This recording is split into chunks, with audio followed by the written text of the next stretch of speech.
Okay, let's see.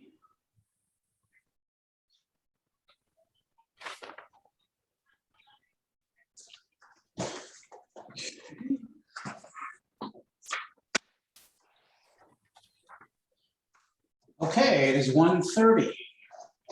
Judging by the gallery here, it appears we have a quorum. Save that for roll call. Can everybody hear me okay? Yes. All right, thank you. Okay, so we'll call the meeting to order, and Cheryl, if you could proceed with the roll call.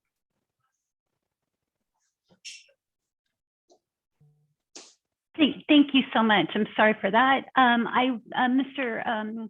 Burbo, I did hear that Ms. Arnold will not be joining us today. She is, so I will mark her as absent. I don't see her in our list.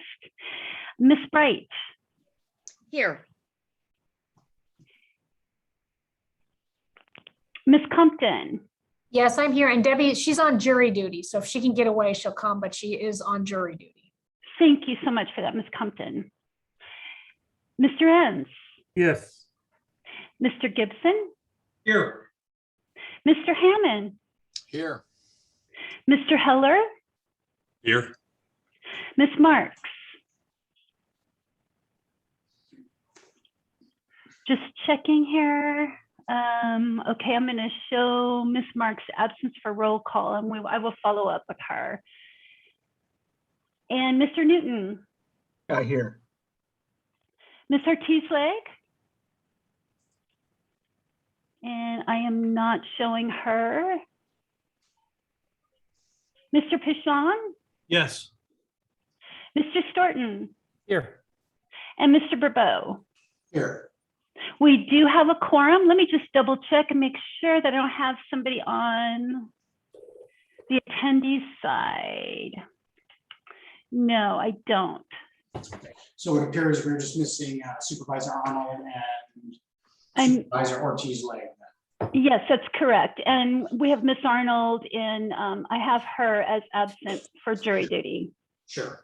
I think I'm gonna run right next door because I think Dawn's in her office and I can hear stuff. So Okay. I'm gonna run and just make sure she realizes what time. Okay, great. And I do see Miss Marks joined us. Thank you, Miss Marks. I'll have you for roll call. Thank you. Thank you. Okay, then Lynn's going to look for Debbie, but I will go ahead and proceed with the Pledge of Allegiance. So please join me in saluting our nation's flag. I pledge allegiance to the flag, of the United States of America, and to the republic for which it stands, one nation, under God, indivisible, with liberty and justice for all. Thank you. Toss the chair out a little far in there. Okay, so I'm going to turn it over briefly to our counsel, Linda Summers-Smith, regarding report from closed session at our regular board meeting on August 11th.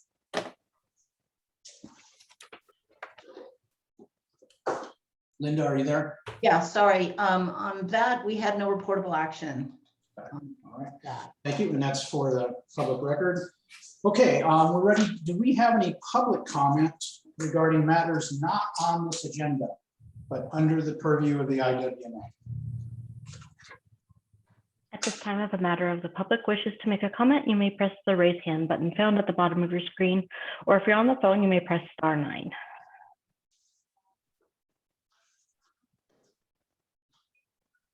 I don't have anybody for public comment. All right, thank you. And we will proceed to our acting executive director's report. And if you could, Cheryl, if you could change the attendance to reflect that Supervisor Ortiz-Leg joined us. I have. Thank you, Mr. Burbo. Thank you. Okay, Patty.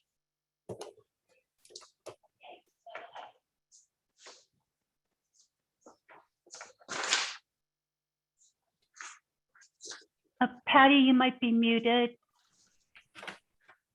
Sorry about that. Sorry about that. You'd think I'd know about Zoom by now. So before we move forward, does anybody have any questions on the payables or the credit card report?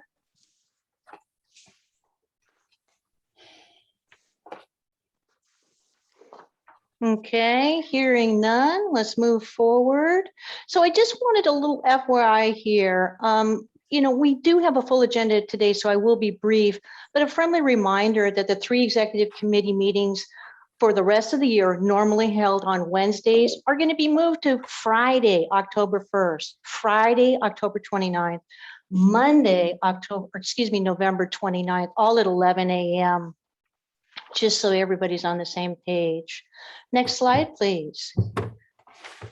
And just an FYI for our full board, we're going to be going out for RFP, thanks to the direction and feedback from the executive committee. And this is going to be for the fiscal year 22-23. We're going to be doing an annual audit RFP, a legal counsel RFP, and a school and business education RFP. The following year, we're going to be doing the hazardous waste RFP. Next slide. And next slide. Now, we've been getting a lot of questions about, back up one slide. We've been getting a lot of questions about our established or edible food recovery program for SB 1383. So I wanted to bring everybody up to speed on that as fast as possible. As you can see from this slide, this agency early on partnered with the food bank. We've held 2 webinars, one for edible food collectors and the other for generators, in particular, Tier 1 generators to be exact. My colleague Kelly York and I personally have visited all 53 Tier 1 locations.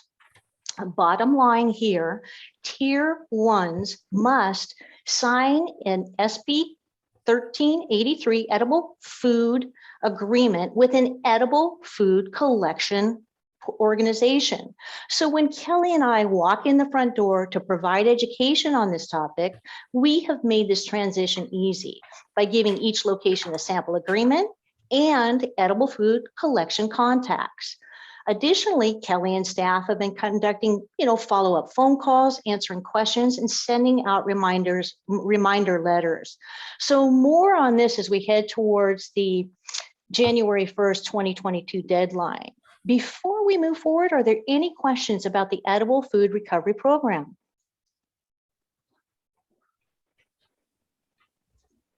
Hearing none. Oh, Excuse me. okay, go ahead. Thank you. So Yes, Dawn. the 53 locations. So we're talking generators. That's hospitals, etc. Actually, not hospitals at this point in time. They're mostly large grocery stores, food distributors. So they're the big players in the game, right? All right. Thank you. You're welcome. Next slide, please. Okay, now I'm going to have Rob Hilton, hopefully he's on right at this moment, give you an update on the franchise agreements. He can jump in and give the board a brief history of the number of amendments and updates that be based on SB 1383 for the 7 agencies, even the county and each of the special districts, and then how you solicited feedback from staff and their legal representative teams, and then the drafts that went back and forth between those teams, and then finally where we are today with the franchise agreement process. Rob, can you speak to that?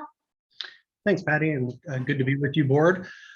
So yes, I'm very pleased to report that we have gotten the franchise agreements into all of the agencies and hopefully all of the haulers' hands at this point to start working through. As Patty indicated, we started the process by drafting a term sheet, reviewed that with both the jurisdictions and with the industry folks, got feedback on that, turned that into a model amendment, got feedback on that again, and then customized each of those model amendments to each of the franchise agreements that's in place. At the end of the day, we did, I think, 22 different franchise amendments amongst all of the agencies and different configurations of contracts that are out there. And we now have those in the agency's hands.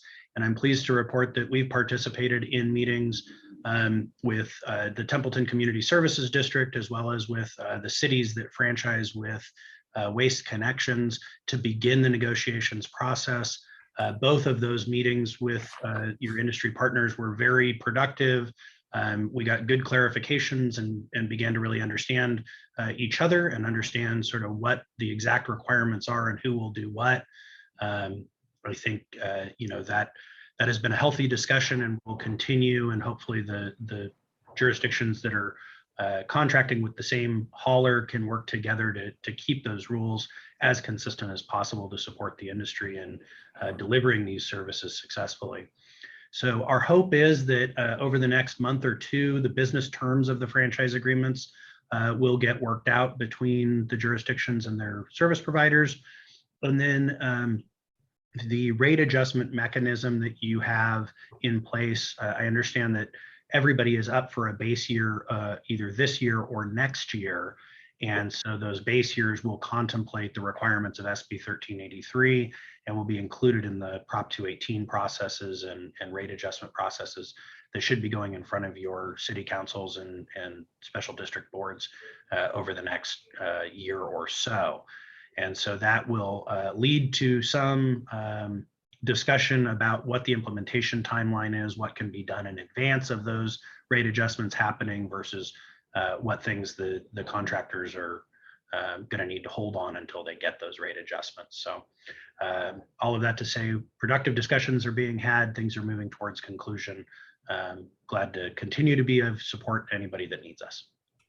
Thank you, Rob, for that update. I greatly appreciate it. This was a huge and is still a huge lift.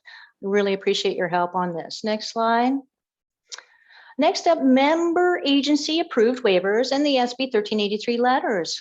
Recently, this agency sent out to all the member cities, special districts, the county, and even the haulers for feedback, the waiver application, SB 1383 notification letters, and the edible food agreement letters. Again, this was for feedback, which we received, greatly appreciate it, and have incorporated. So moving forward, you'll see this agency and our field staff working closely with businesses who qualify for waivers, or we're going to be distributing those SB 1383 reminder letters and the edible food agreement reminder letters, making sure that everybody's informed about the compliance, the deadline, January 1st, 2022. Any questions on this topic before I move forward? Hearing none, we'll move forward. Next slide, please. Next up is the model ordinances. This is another big lift. Special thanks to the hard work, again, of Rob Hilton and the HF&H team in developing the county, the 7 cities, and the 10 special districts. If I'm not mistaken, and Rob, please correct me, 18 customizable SB 1383 ordinances. Again, just like the franchise agreements, HF&H incorporated the feedback from staff and legal, and now those ordinances are ready for each respective board, council, and their agendas. Just a reminder to this board, your staff will be agendizing this soon for your review and hopefully approval, given that they need to be completed by January 1st, 2022. So in addition, staff here at the IWMA, Cheryl Price in particular, developed and led 2 more webinars for SB 1383. The Cal Green regulations was held on August 26th, and the MWELA was held on August 27th. Both webinars were directed specifically for building and planning staff at each of the 7 cities in the county. Bottom line, all affected parties are clear now on what the new regulations are and the regulatory reporting requirements. With that, I conclude my oral report unless there's any other questions. Patty, I take it from that all the jurisdictions were represented at those webinars that Cheryl held then? Well, actually, no, sometimes it doesn't apply to a jurisdiction or a special district, but all the 7 cities and the county were there. All right, thank you. Okay, that concludes Patty's report. Anybody else have any other questions for Patty?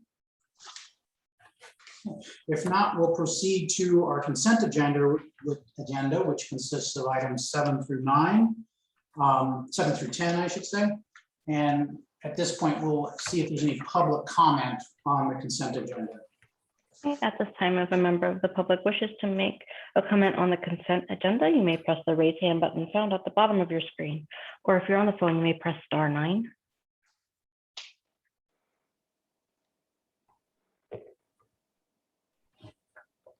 And I don't have anybody here for consent agenda. Okay, all right, thank No you. comment. Does any board member have any questions regarding the consent agenda? If not, then entertain a motion on the consent agenda. Hammond makes a motion to approve consent items 7 through 10. This is Keith. I'll second. Okay, so we have a motion by Hammond, second by Storton.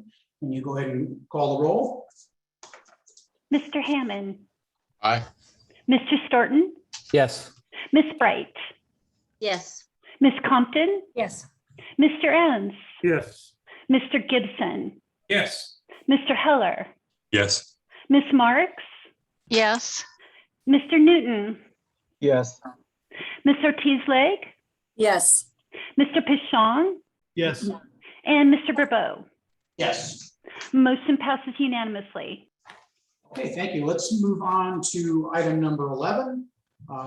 Cold Canyon for processing facility notice of termination of license. Patty, can you take that? I sure can. You know, as you can see from your board packet, the staff pages begin on 24, but the letter we're discussing today is located on page 37. Note the date on that letter is August 27, 21. Waste Connections is terminating our license agreement to use the school education program room for field trips at the material recovery facility there at Coal Canyon.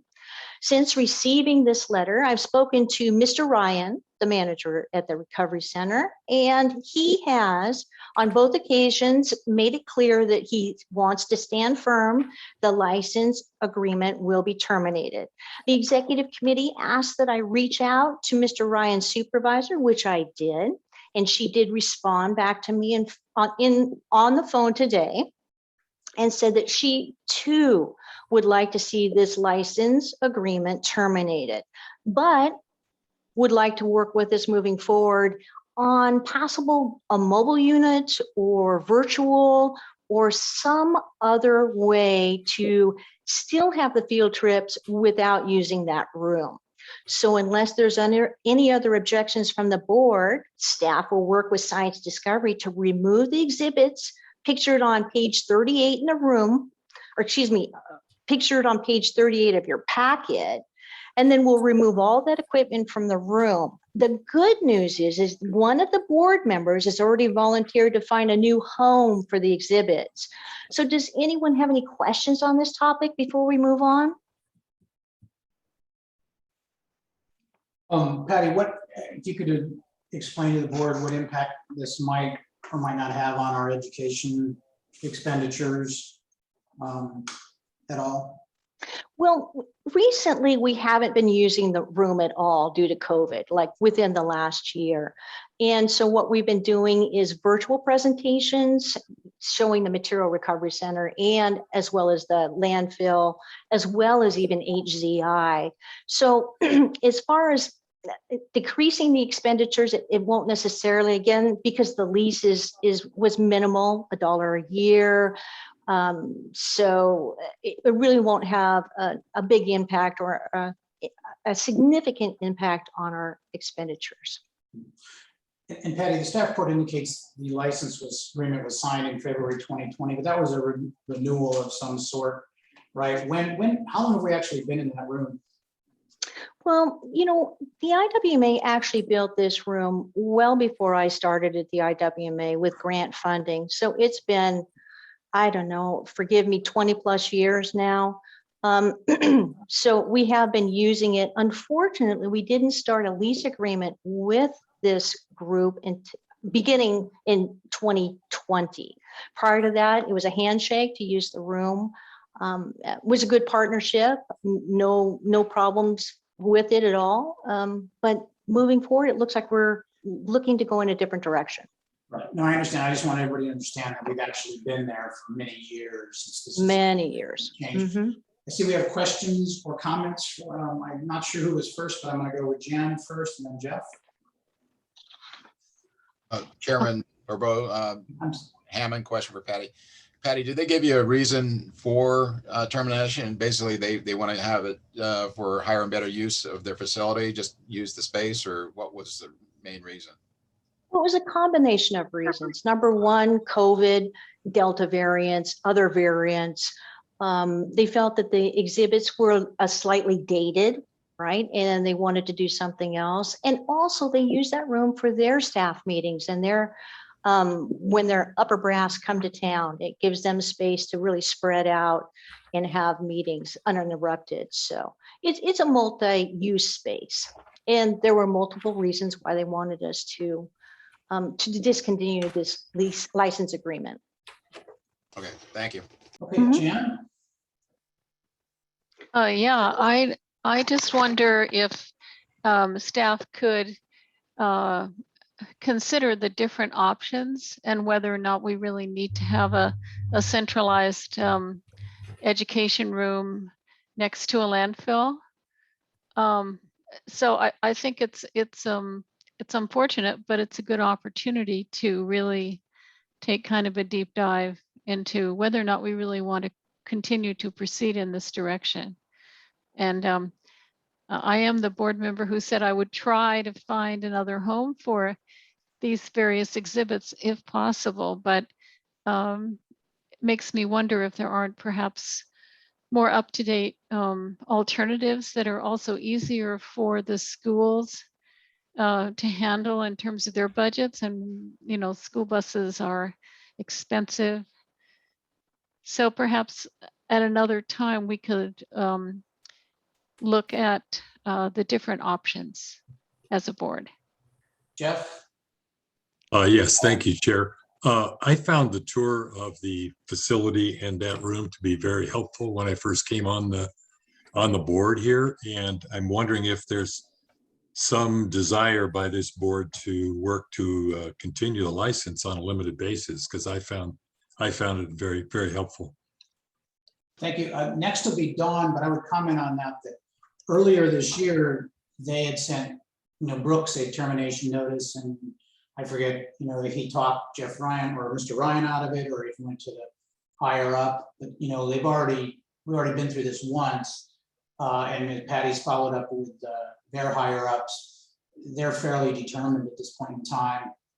I would comment though, that as my wife was a fourth grade teacher for many years, and they very much looked forward to the physical visit because it also entailed an opportunity to see the MRF doing recycling in action. So while you can do this stuff virtually, it's not the same experience. Might be good from a cost perspective, but regardless of how we feel about it, they've asked us to leave. They're pretty firm on it. Okay, so Dawn, you question or comments?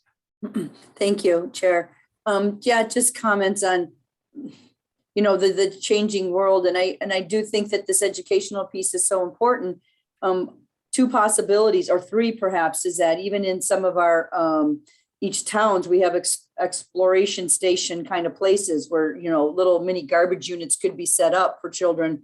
I also really think it's an opportunity to put out for bid other educational potential with 1383 in regards to other organizations that may be closer and could incorporate this into their curriculum that actually go to schools right now and do something. And I've mentioned this before, but the One Cool Earth garden group seems to really dovetail. And I think all of this gives us an opportunity for the organization to reevaluate educational proponent and expenditures and what else is out there, perhaps.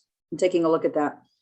Thank you, Dawn. And before I go to Robert, I would comment that we noted in Patty's executive director report that we are going out to an RFP for the educational contract. And the reason that's important is that has not been done in 20 years. So that I think, may partly address the issue you raised. Thank you. Robert? Yes, I just wanted to reinforce that I know that the Coal Canyon wants us to get that out of there, and I had visited Mike DeMilo's shop about a year ago, and it looks like maybe this stuff could be used in his virtual program as backdrop and help them. So I think I'd look there as where to go. Thank you, Robert. And Patty, could you clarify the stuff there? I think you said it and it may have escaped me. All of the stuff there, was that owned by the IWMA or was it owned by Mike DeMilo at Science Discovery? It's really the IWMA who's paid for all those things. Okay, got it. Got it. Thank you. Okay, Don, I see your hand raised, but I think you just didn't take it down. Did you have any further comment? Okay, does anybody else have any further question or comment? Okay, well then I think that there's no particular action. Public unless you want to comment. Provide further direction to staff. And is there any public comment on this issue? Oh, good. Okay. At this time, if a member of the public wishes to make comment on item number 11, you may press the raise hand button found at the bottom of your screen, or if you're on the phone, you may press *9. Okay.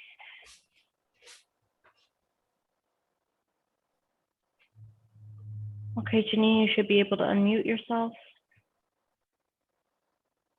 Good afternoon, board. I'm thrilled to hear this discussion about creating the idea of bringing an education center into each town. And I know Grover Beach has a little science discovery area. Perhaps we could work with the museum here in San Luis Obispo, but it would be an opportunity then for the adults in the community, senior citizens and grandparents and others that don't have children, that never get or don't have time to go to a Zoom meeting that is meant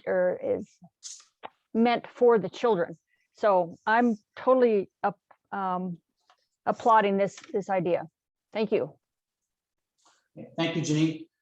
Okay, so with that, we will move on to item number 12, which begins on page 42 of your agenda packet. Temporary suspension of expenses for the current fiscal year. I'm going to turn it over to Patty. Okay, so during the last executive committee meeting, the committee asked staff to review and submit back to the executive committee budget line items that could be temporarily placed under a spending freeze. So for full transparency, we've supplied this board with a complete itemized budget. See pages in your budget packet, page 43 through 53. But for the purposes of this discussion, please look closely at the temporary suspension list located on page 54 and 55. So based on staff recommendations and then the feedback from each member of the executive committee, staff has itemized for the full board $500,000 in temporary spending cuts. Additionally, the associated staff pages, page 42, note that there are 3 vacant positions currently at the IWMA: the clerk of the board, program coordinator, and executive director, saving, not including benefits, about $10,000 per month if not filled.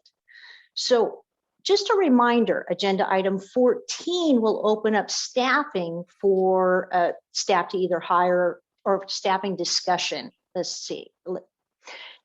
But before we move forward, does anybody have any questions about this list of temporary suspended line items? Yeah, before I go to questions, Patty, I did want to comment to everybody, reiterate for everybody that this discussion was necessitated because of our budget containing the assumption that the rate increase approved in June would take effect October 1st. And that is not going to occur, as we discussed previously, and we'll discuss further in another agenda item. But that is the driving force behind needing to look at some short-term budget reductions.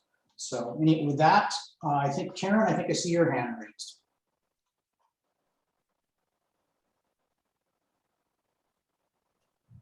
Did you say Karen? Yes, I'm sorry. Yes, Karen.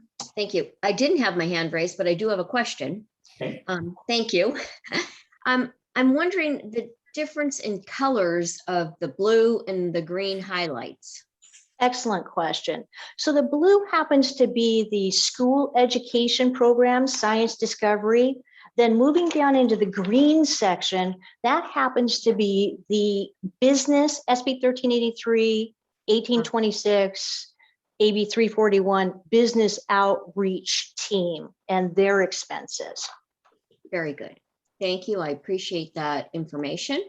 You bet. Keith and then Jeff. Thank you, Chair. Patty, from your perspective, I know you went through this list. Is there anything here that you have heartache about?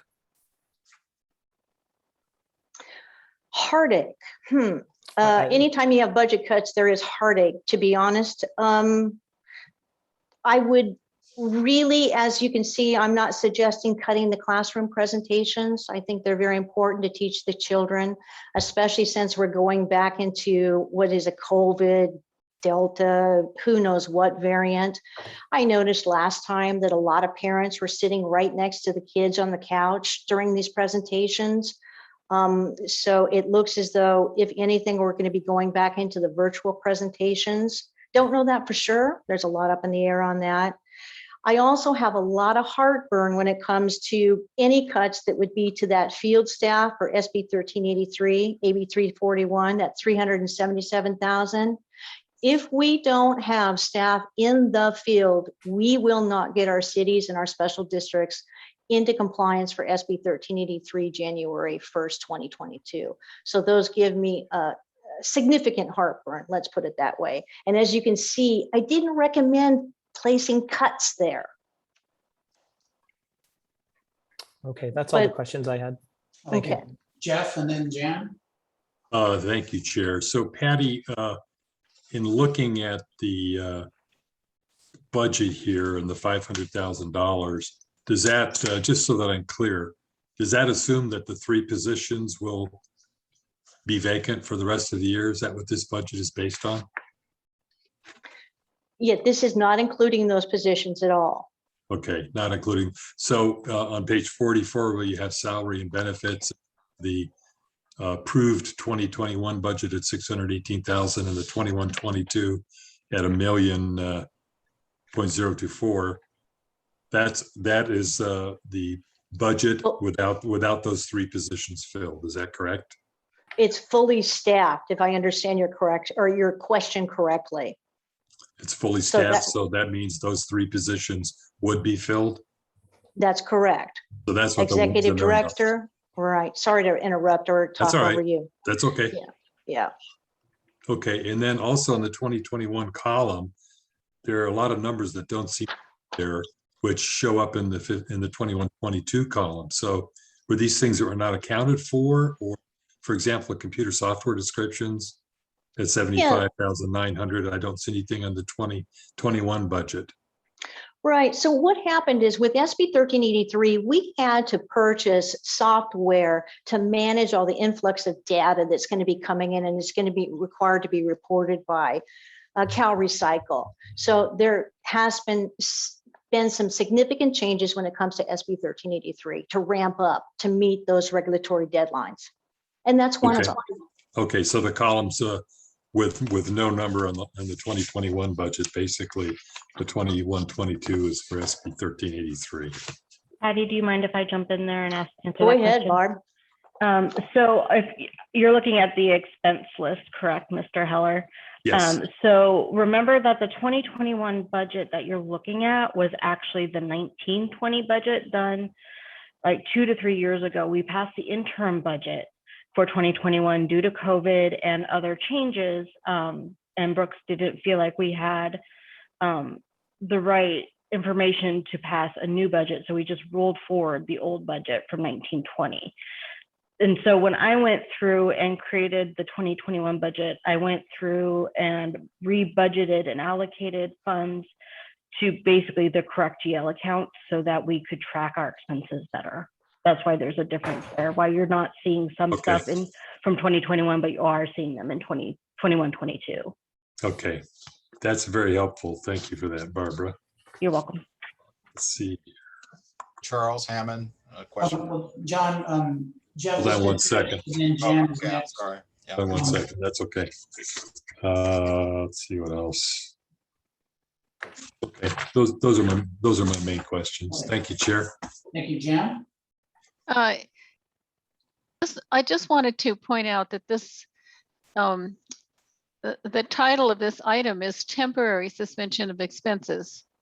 So what we're looking at is suspending these expenditures between now and December. And then when we come back in the new year, either in January or February, we'll have a much clearer sense of the fiscal impact of the county withdrawing from the IWMA. And we'll also have a clearer sense of how the various jurisdictions 218 processes are going. So it's a matter of temporary belt type tightening now until the dust settles a bit, so that we have a clearer sense of where we're really at financially. Thank So you, I just Jen. wanted to kind of do that big picture thing. So we're not really talking about cutting these things, like cutting the oil collection containers, as much as saying, between now and the end of the year, we're not going to buy any more of these oil containers. Maybe in January or February, if we need them, we will start buying them. So just that's the basic context. There's so much uncertainty. We need to create kind of a financial safety belt for ourselves right now. Thank you, John. John, go ahead. Thank you, Charles. Patty, I mean, what I'm looking at is essentially bare bones operation, meeting all the mandates from the Sacramento. And is there anything in this budget then that's frosting on the cake? In other words, that we could still cut, but still yet meet our mandated, position here with the county. So are there things here that we can still look at to remove? No, Okay. this is it. So you're telling me this is bare bones. That's what I want to know. Mm-hmm. Okay. That's bare bones. All right. Thank you. Any other questions from the board? Okay. So these are, you see what the recommendations are. The question is, I think as far as action today is essentially, we need approval of this so that the staff can carry out these temporary reductions. Jeff, did you have a question? No, I'm prepared to make a motion if you want. Well, what about public comment here? Oh, thank you. That's a very good point there, Jan. Sorry about that. Thanks, Jan. Let's defer and see if we have any public comment on this agenda item. A member of the public wishes to make a comment, you may press the raise hand button found at the bottom of your screen, or if you're on the phone, you may press *9. I do have one for public comment. Okay, Janine, you should be able to unmute yourself. Thank you, Jan, for your idea to suspend expenses that aren't necessarily needed or part of the operation. Immediately I think of the PSAs in the theater, possibly that the theaters would be put on hold and because of COVID, and say, hey, we'll pick up and honor that commitment for in January. But again, back to the 600,000 that's allocated for science discovery, that money is actually used for the whole public. A week and a half ago, I dropped in at Atascadero, and 2 stores had more polystyrene on the shelves for sale than they have, I think, residents in the Atascadero, and that neither manager knew about the ordinance. So I'm curious, how is IWMA reaching out to stores if and me, the public, seem to have to do this, or we find this violation happening all the time, and the managers aren't aware of it. So I'd like to see money being used where it's destined for. Thank you. Thank you, Janine. Jeff, I'll go back to you. You had a motion. I assume there's no other public comment, right, Barbara? That is correct. Okay. Jeff, you had a motion? Yes, I appreciate the public comment, and it does raise the issue of the advertising, radio ads, flyers, and movie theaters at $40,000. I can note Patty did have on the list to postpone all non-committed advertising to the tune of 36,000. There's a few advertising expenses that are committed to, can't be, withdrawn, if you will. Okay. But, so that is part of the plan. Okay, thank you for that clarification. In that case, I will move approval, item 12. I'll second for discussion from Hammond. Okay, we have a motion by Heller, second by Hammond to approve staff recommended temporary expense reductions. Charles? Yes. Yeah. Discussion. It's the city of Paso Robles position that we probably ought to be thinking of hiring a third-party consultant to basically audit the performance of our IWMA and also its contractors, just to get us another look from the outside. And also that qualified professional would also want to do a rate study. And this will be in the next item, but essentially I think until we know really what our costs are and what we need to do, how can we really, plan a budget? That's why I asked the question of Patty, is this bare bones? I'm sure she thinks it is, but it could be that maybe a third-party consultant might have other ideas. And that is our city's position, that we might want to do this just to get a good outside look on our performance as a agency. So I'm going to throw that out there just for discussion, see if it might go anywhere. But I think, as you kind of noted, John, that will partially come up on the next agenda item. Right, I know. So I think we might want to just defer that discussion as part of that, because here we have is a list of recommended cuts that will get us help cover the gap, because we're not going to be receiving the revenue anticipated when we anticipated it. Okay. So I kind of like maybe just defer that discussion until the next agenda item. Okay, very good. Any further comments on the motion? Okay, then let's go ahead and call the roll. Mr. Heller, Yes. Mr. Hammond, No. Ms. Bright, Yes. Ms. Compton, I'm going to refrain from voting on this. Okay, thank you, Ms. Compton. I have you abstaining. Mr. Enns, Yes. Mr. Gibson,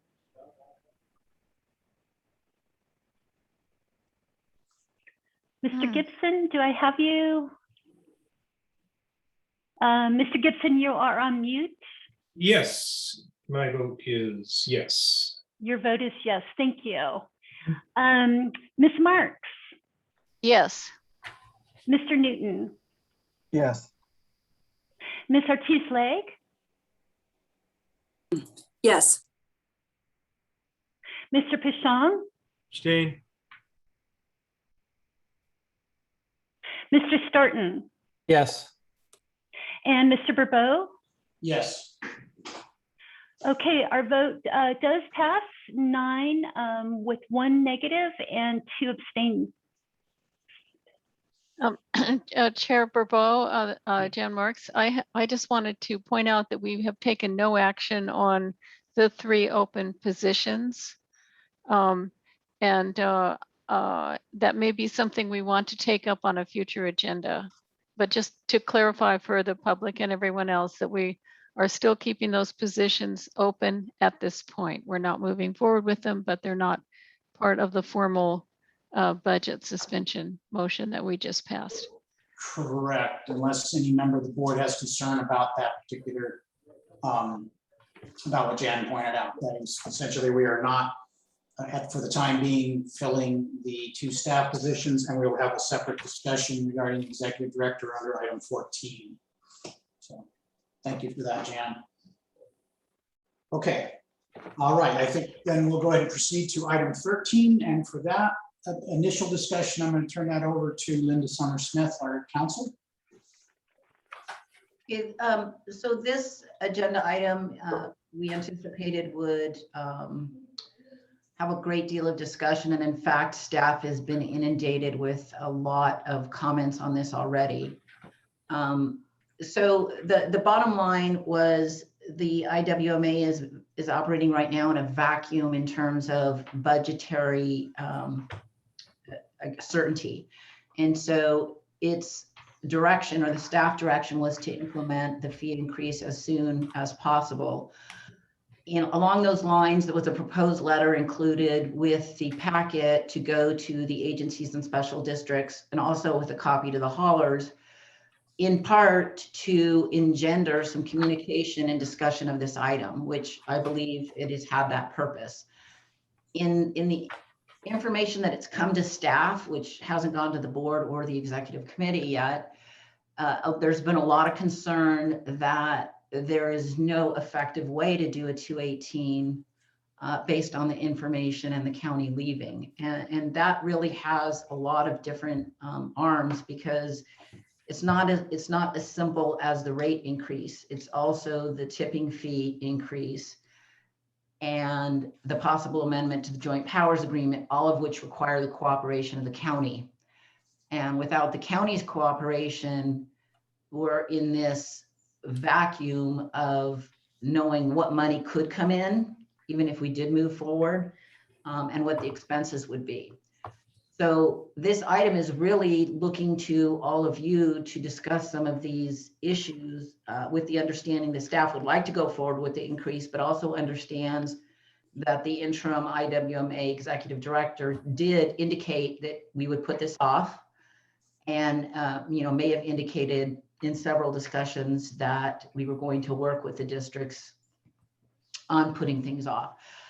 If we go forward, the only way to effectively go forward might be, and this is what staff has discussed, but of course not made any decisions, is updating the study and calling a special meeting in October to have updated information, just because there's a sense that the fee rate is not necessarily supported by sufficient information. And just so you know what staff was thinking, we do have the HFH consultant report. We have input from Rob Hilton, who's a consultant you heard earlier, and the R3 auditors report. And all of those were used as the basis for the rate increases, but they also were used for the tipping fee, which we may not be able to implement. So that's sort of a broad overview, and I don't know if people have questions or would like to give input, and then we can discuss it further. Yeah, before, I'm going to add a couple of comments before we go to board input. When Linda referred to a lot of correspondence and action in the last few days, I've had discussions with calls from a couple of city managers. This letter that Linda did, kind of had its intended effect, which was try to suss out where the jurisdictions were relative to doing the 218 process. And she's alluding to that, after we had passed the rate resolution in June, Mr. Minoria's counsel sent out a letter it's in the packet, to the jurisdictions saying, hey, IWMA board did this. You need to review internally in your jurisdiction whether this would call for a 218 process in your jurisdiction. City of Slow wrote a letter a little bit later to Mr. Ogren saying, we only want to do 1 218 a year. We don't want to do a separate special one for this rate increase. We'd like to delay till January. Mr. Ogren, in an email, indicated, and the rate resolution gave him authority as executive director to allow a delay. He had indicated an email to Slow that such a delay would essentially be granted. And in a subsequent email, or separate email, kind of indicated to other jurisdictions that might apply to other jurisdictions as well. So when I was wondering why no jurisdiction had scheduled this issue for consideration, the answer I got back was that, well, we thought that we were in the same boat as the city of Slow, and it was going to be delayed till 1 January. So that's why we weren't seeing cities agendize this issue. So now we move forward to the letter Linda sent out, and that we have city managers saying, and city attorneys contacting her, hauler attorneys, et cetera, saying, hey, Because the county's going to be leaving, that's obviously going to have some impact on at least the revenue side of the IWMA. And even though this rate increase was about 1383 implementation costs, that we, cities in particular, would like to see a kind of a recalculation of the rate, see if the rate asked for is adequate, see if that might need to be amended. And we the cities don't want to have to go through a second 218 process. So we're in this kind of point where we need the revenue. We have passed a rate increase, but we're being asked to resubstantiate the numbers in light of the county's departure. The county's departure presents some unknowns in terms of what the revenue loss might be. Wouldn't see a significant change in expenditures.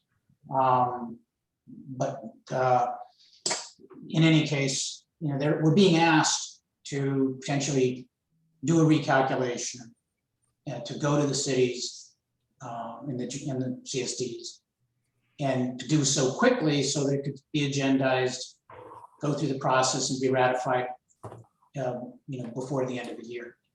So that's kind of where we're at. Let me see if we have questions or comments. Jan? Yes, I'd just like to say that I did have a conversation with Paavo Ogren about this prior to his resignation. And he told me that the data is all there. The facts are all there that would substantiate the 218, that would substantiate, would give the kind of data you need to justify the 218.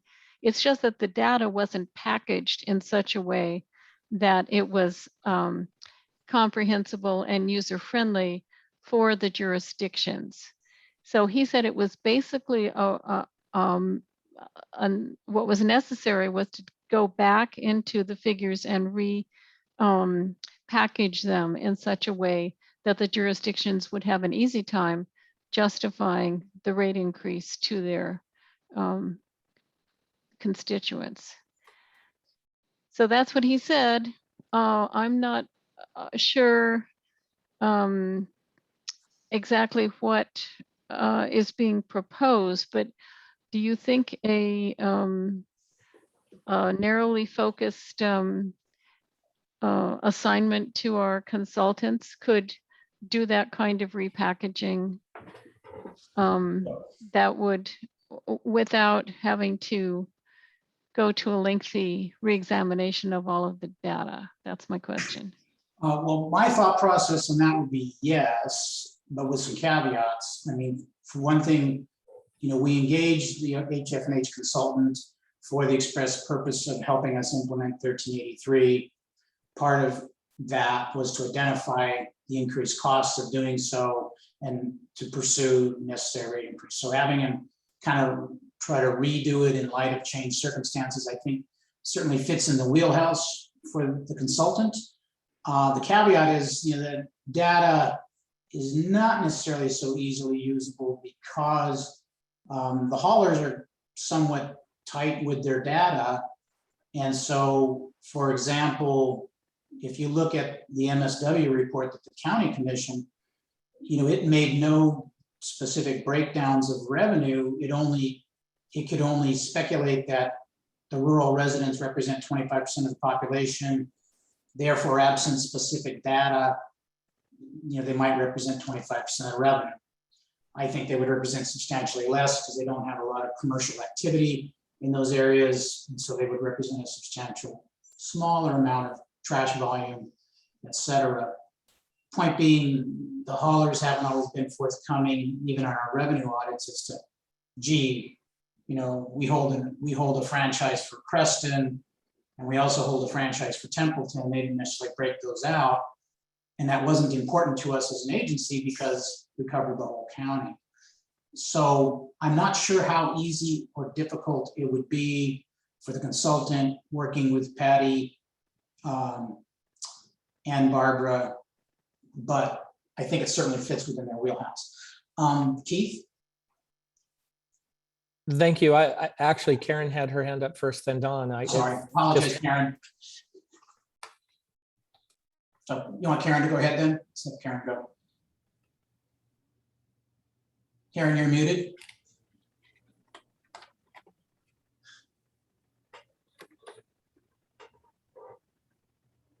Thank you. I finally got it unmuted. Thank you very much. Keith, you are welcome to go, but thank you. So yes, you know, my city, we really do feel a fiduciary responsibility to our ratepayers to ensure that the fees can be justified. So we really would like to see that we delay enactment of any fees until they can be justified. We certainly would not want to have to go back again, as you mentioned. So we would like to see that either we hire a consultant or modify an existing consultant scope of work to analyze these fees, just to make sure that we are doing right by our ratepayers. However that works. And that really is our position. So however we can do that, that is what we would like to see. Okay, thank you. Keith, I want to say you, then Dawn, then John Hammond. Great, thank you very much, Charles. Just a couple of questions. I wanted to clarify as far as our action today. If we were to vote in favor of this, we are asking that rates go into effect October 1st, regardless of the county leaving or staying, regardless of 218 processes happening. Am I reading that correctly? I'm sorry, you're referring to what's in the staff packet in the agenda? Yes, as far as our actions today, as far as what we are trying to do moving forward. As I look at this, it says that by October 1st, the rates, new fees would be effective. So the action that we're asking for today is we want to make those rates effective October 1, regardless of what cities are participating, regardless of the county's departure. I guess I'm trying to clarify what the recommendation is on today's item. That's a great question, Keith. I'm going to defer that back to Linda and maybe Patty about what, essentially are the options for this body relative to this issue. I mean, the letter, as Keith's noting, kind of indicates, and our rate resolution indicated these rate increase imposed on the haulers would be effective the 1st of October. So Linda, can you describe what the kind of legal options are for this board? Okay, so at this point in time, you've got a resolution that says it is going to be implemented. That was the resolution done back in June, that it was going to be implemented October 1st. The purpose of this agenda item was to set forth this letter, which is a proposed letter to the agencies. It hasn't gone out. So what your decision would be today would be to put that letter out or not put that letter out. But one thing that the executive committee and staff did not have at the time this was drafted was information on prior discussions and emails that had gone out by the prior interim director. So now we have a situation where we've got assurances, or not assurances or promises, but statements made that it was going to be delayed. So that sort of is an issue that inserts itself in here and makes it difficult to say we're going to absolutely do it on October 1st, because some of the jurisdictions relied on those statements, which is completely understandable. So to me, we're refocusing this entire discussion on what the next step should be, with the understanding we're not going to be able to implement on October 1st. That's how I see it. Okay, I appreciate that. So I was just a little confused then if the haulers were to raise the rates on October 1st, they would have to do it internally on their own, and then it would be up to the cities to complete their 218 processes. But at some point in time, the haulers would have to recover those fees, which I don't think they'd be very happy about absorbing that on October 1st. So I appreciate that we're having the discussion of the delay. Our situation in June is different today. Some things have happened since then. So I just wanted to clarify exactly what we're trying to do today. I think from my perspective, I've had several conversations with my city manager. I know all the city managers have been talking and have created some dialogue and even some draft documents that will probably come out as we discuss this further. But I think there needs to be clarification as to exactly who is participating in the IWMA. And I think each of our cities need to have those internal discussions based upon the new situations that we're in. So my thought is to delay any further action and allow our cities to have that discussion, and perhaps by resolution, we each commit in our own individual agencies that we are moving forward as cities together as a IWMA. That's my thoughts on the matter. That's all the questions I had or my statement right now. Thank you. Thank you. Dawn? Yes, thank you. Yeah, thank you, Chair. So I know I sound like a, what do they say? It's saying beating the same drum again.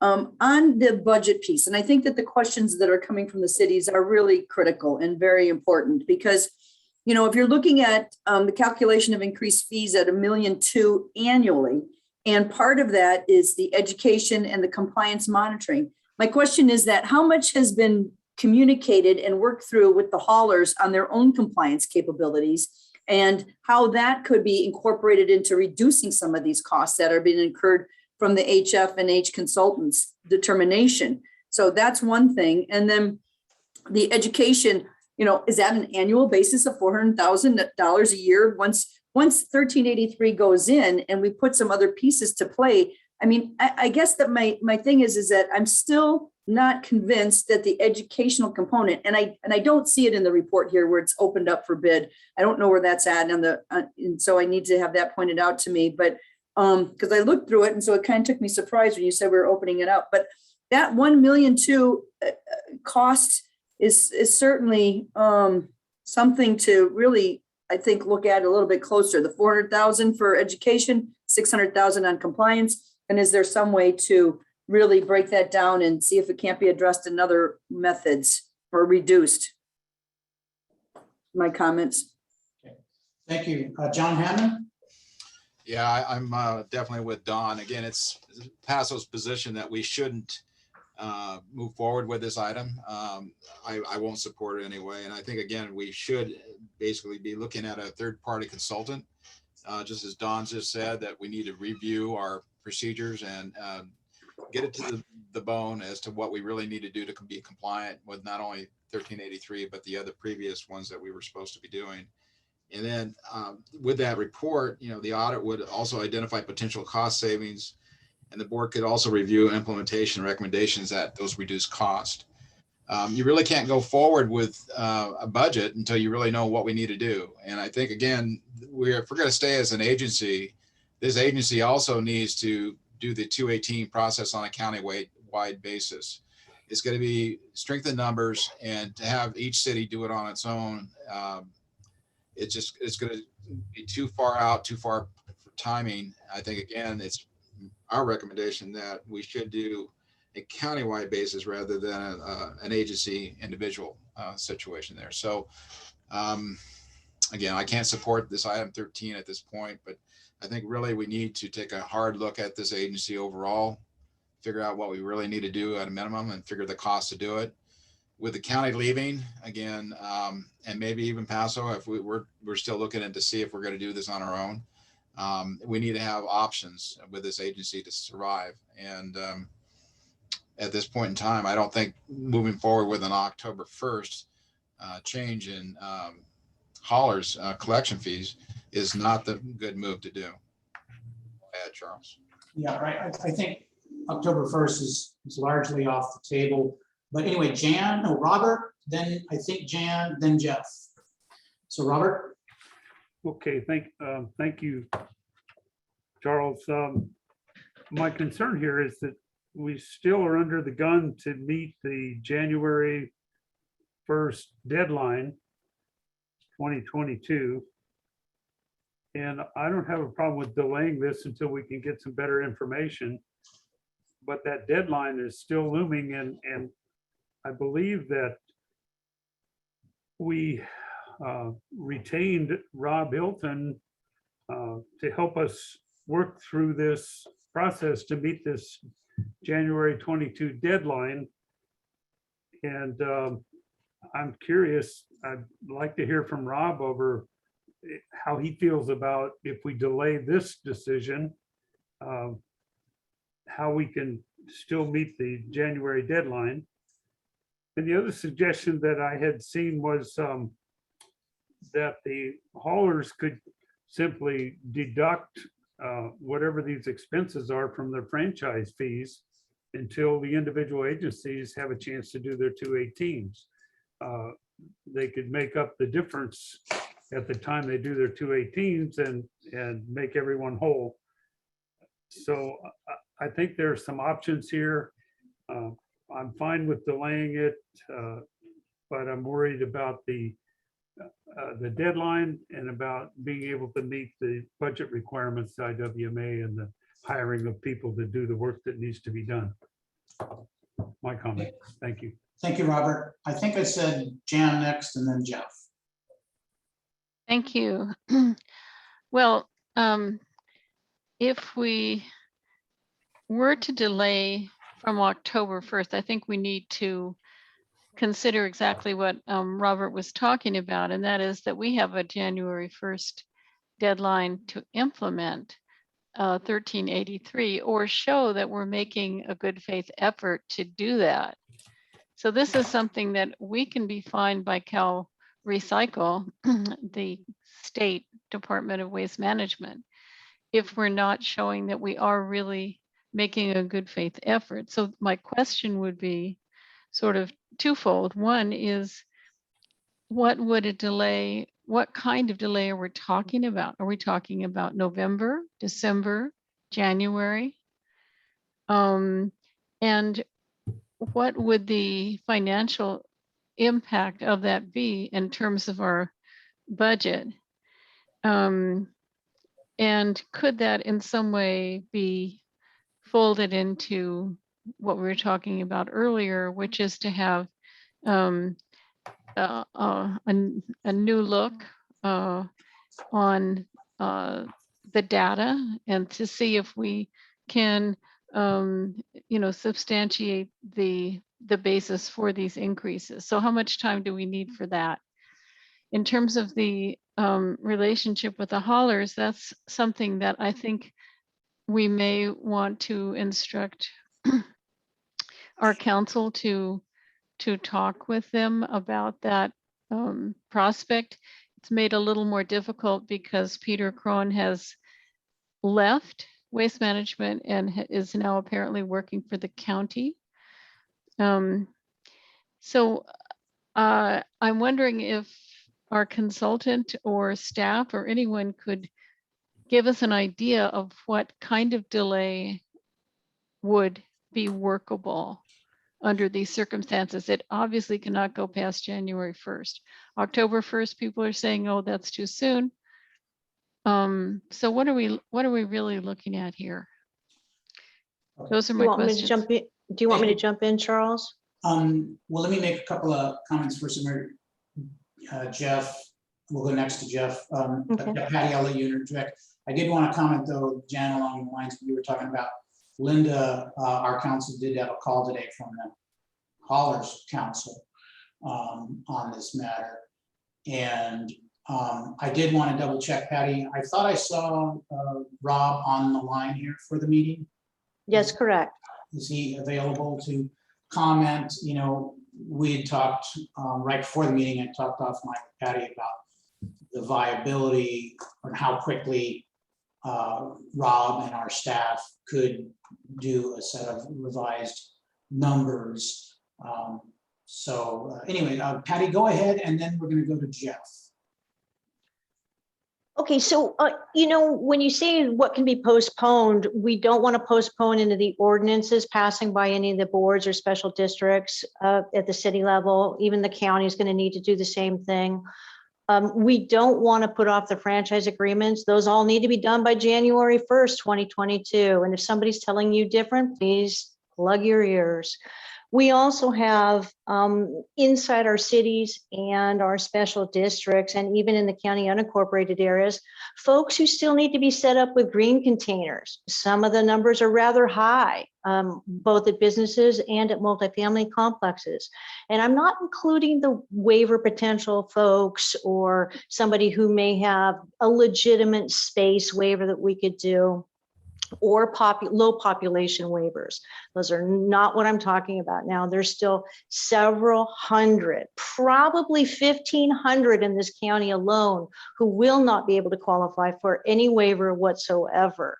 So, you know, and those are supposed to be set up January 1st. If they're not set up January 1st, then it is the individual jurisdiction, and I don't know who has staff, maybe everybody does, at the special district level, at the county level, at the city level, will have to file reports with Cal Recycle on an individual level. And they'll have to know exactly where they're compliant, where they're not, and then what steps they will take to get into compliance, and then follow up regularly with Cal Recycle on that. Now, as a staff person, I just cringe when I hear that kind of stuff, because it takes hours to do those kinds of things. Maybe your staff at your city or special district or even the county can whip those out. But here at the IWMA, it's a long, drawn out process. So that's all I have to say on that topic. I'd be happy to answer any other questions. Before I go to, and I see our council has raised your hand, so we'll go to her. Sorry, Jeff, we're going to keep pushing you down. Okay, I lowered my hand. I want to hear other people. Okay, But all right, thanks. I would comment in regards to what Patty's talking about here is, you know, our entity, our agency here has engaged in substantial expense already to help the jurisdictions get ready for and implement 1383. It's done so by hiring at considerable expense a consultant. It's hired some additional staff to help with 1383 implementation, you know, all based on the assumption, I mean, on the one hand, that we would probably be together, but more importantly, that everybody would agree to a rate increase to help fund those operations. And at some point, you know, we can't fund 1383 implementation if we don't get a rate increase at some point. So, Jeff, so do you have a thing, or were your kind of questions answered by other people's comments? Well, it wasn't answered, but several other people had their hands up, and I'd like to hear what they have to say, or they did. Gotcha. I'm going to turn it over to Linda. She has her hand raised, and that's our council. I just wanted to correct a few things just to make sure when everybody's discussing these particular options that, you know, nobody's misconstrued. The individual agencies or jurisdictions are responsible for the implementation. So the IWMA wouldn't be fined, the jurisdictions would. So that's why compliance is also individually important. Also, the haulers, you know, the big issue with 218 is if we go forward and the information is not accurate, it's subject to challenge after the fact. So I think that that's the primary concern some of these jurisdictions are raising, at least in their comments to me, that, you know, it's not a matter of having support, it's a matter of not having a lawsuit after the fact, which would come forward against the IWMA. So it is important that we have supportable numbers. I think our numbers are supportable. What I don't understand, and maybe Karen, you can clarify, you made the comment about having the numbers justified through an updated study. I don't know if you meant just justified and repackaged like Jan was saying, or justified in light of the county's withdrawal. So I don't know what we're talking about there. Is that what we're trying to update? And maybe Karen, you can. Yes. Okay. Yes, that's exactly what we're talking about. All right. Well, I just wanted to make that, you know, and then continue the discussion. I just want to make those points. Got it. Keith, you had your hand up at some point in time. I wasn't sure if that was left over or if you had a new question. And now I see Jeff does that. So Keith, do you have anything? Just real quick, and maybe someone can clarify. From my understanding, Senator Laird had SB 619. He was processing that through the system, and that has to do with delaying penalties for 1383 compliance, as long as jurisdictions are making due diligence efforts. I didn't know if anybody had any information on that, which might be a helpful turn of events for us if that were successful. Haven't heard the same thing, Keith. Yeah. So I have an update on that, and it hasn't been killed yet, which is good news. However, if you look at the fine print, the latest iteration on it, I looked at it 2 days ago, they're adding in a lot more reporting. Again, this is going to hit staff hard. If you don't meet the compliant deadline, you may not be fined, but your staff time is going to be dedicated to answering all the minutia in their questions and updates, and reporting often. And if you don't meet those deadlines, then it's an instant turnaround, right? They're hiring 48 new people in their compliance area alone at the state of California, CalRecycle. They're taking this very seriously. So even though it hasn't been killed yet, maybe it will pass through. But again, it's not a get out of jail card free. People, staff in particular, at every level, whether it's a city, the county, or special districts, will have to document and prove that they're working towards compliance. All right, thank you, Patty. Jeff? Thank you, Chair. Question for Linda Summer-Smith. So the last meeting we had, I believe we were reaching out to the county, trying to get some feedback on a plan to leave the JPA. Is there anything you can report to us on that or not?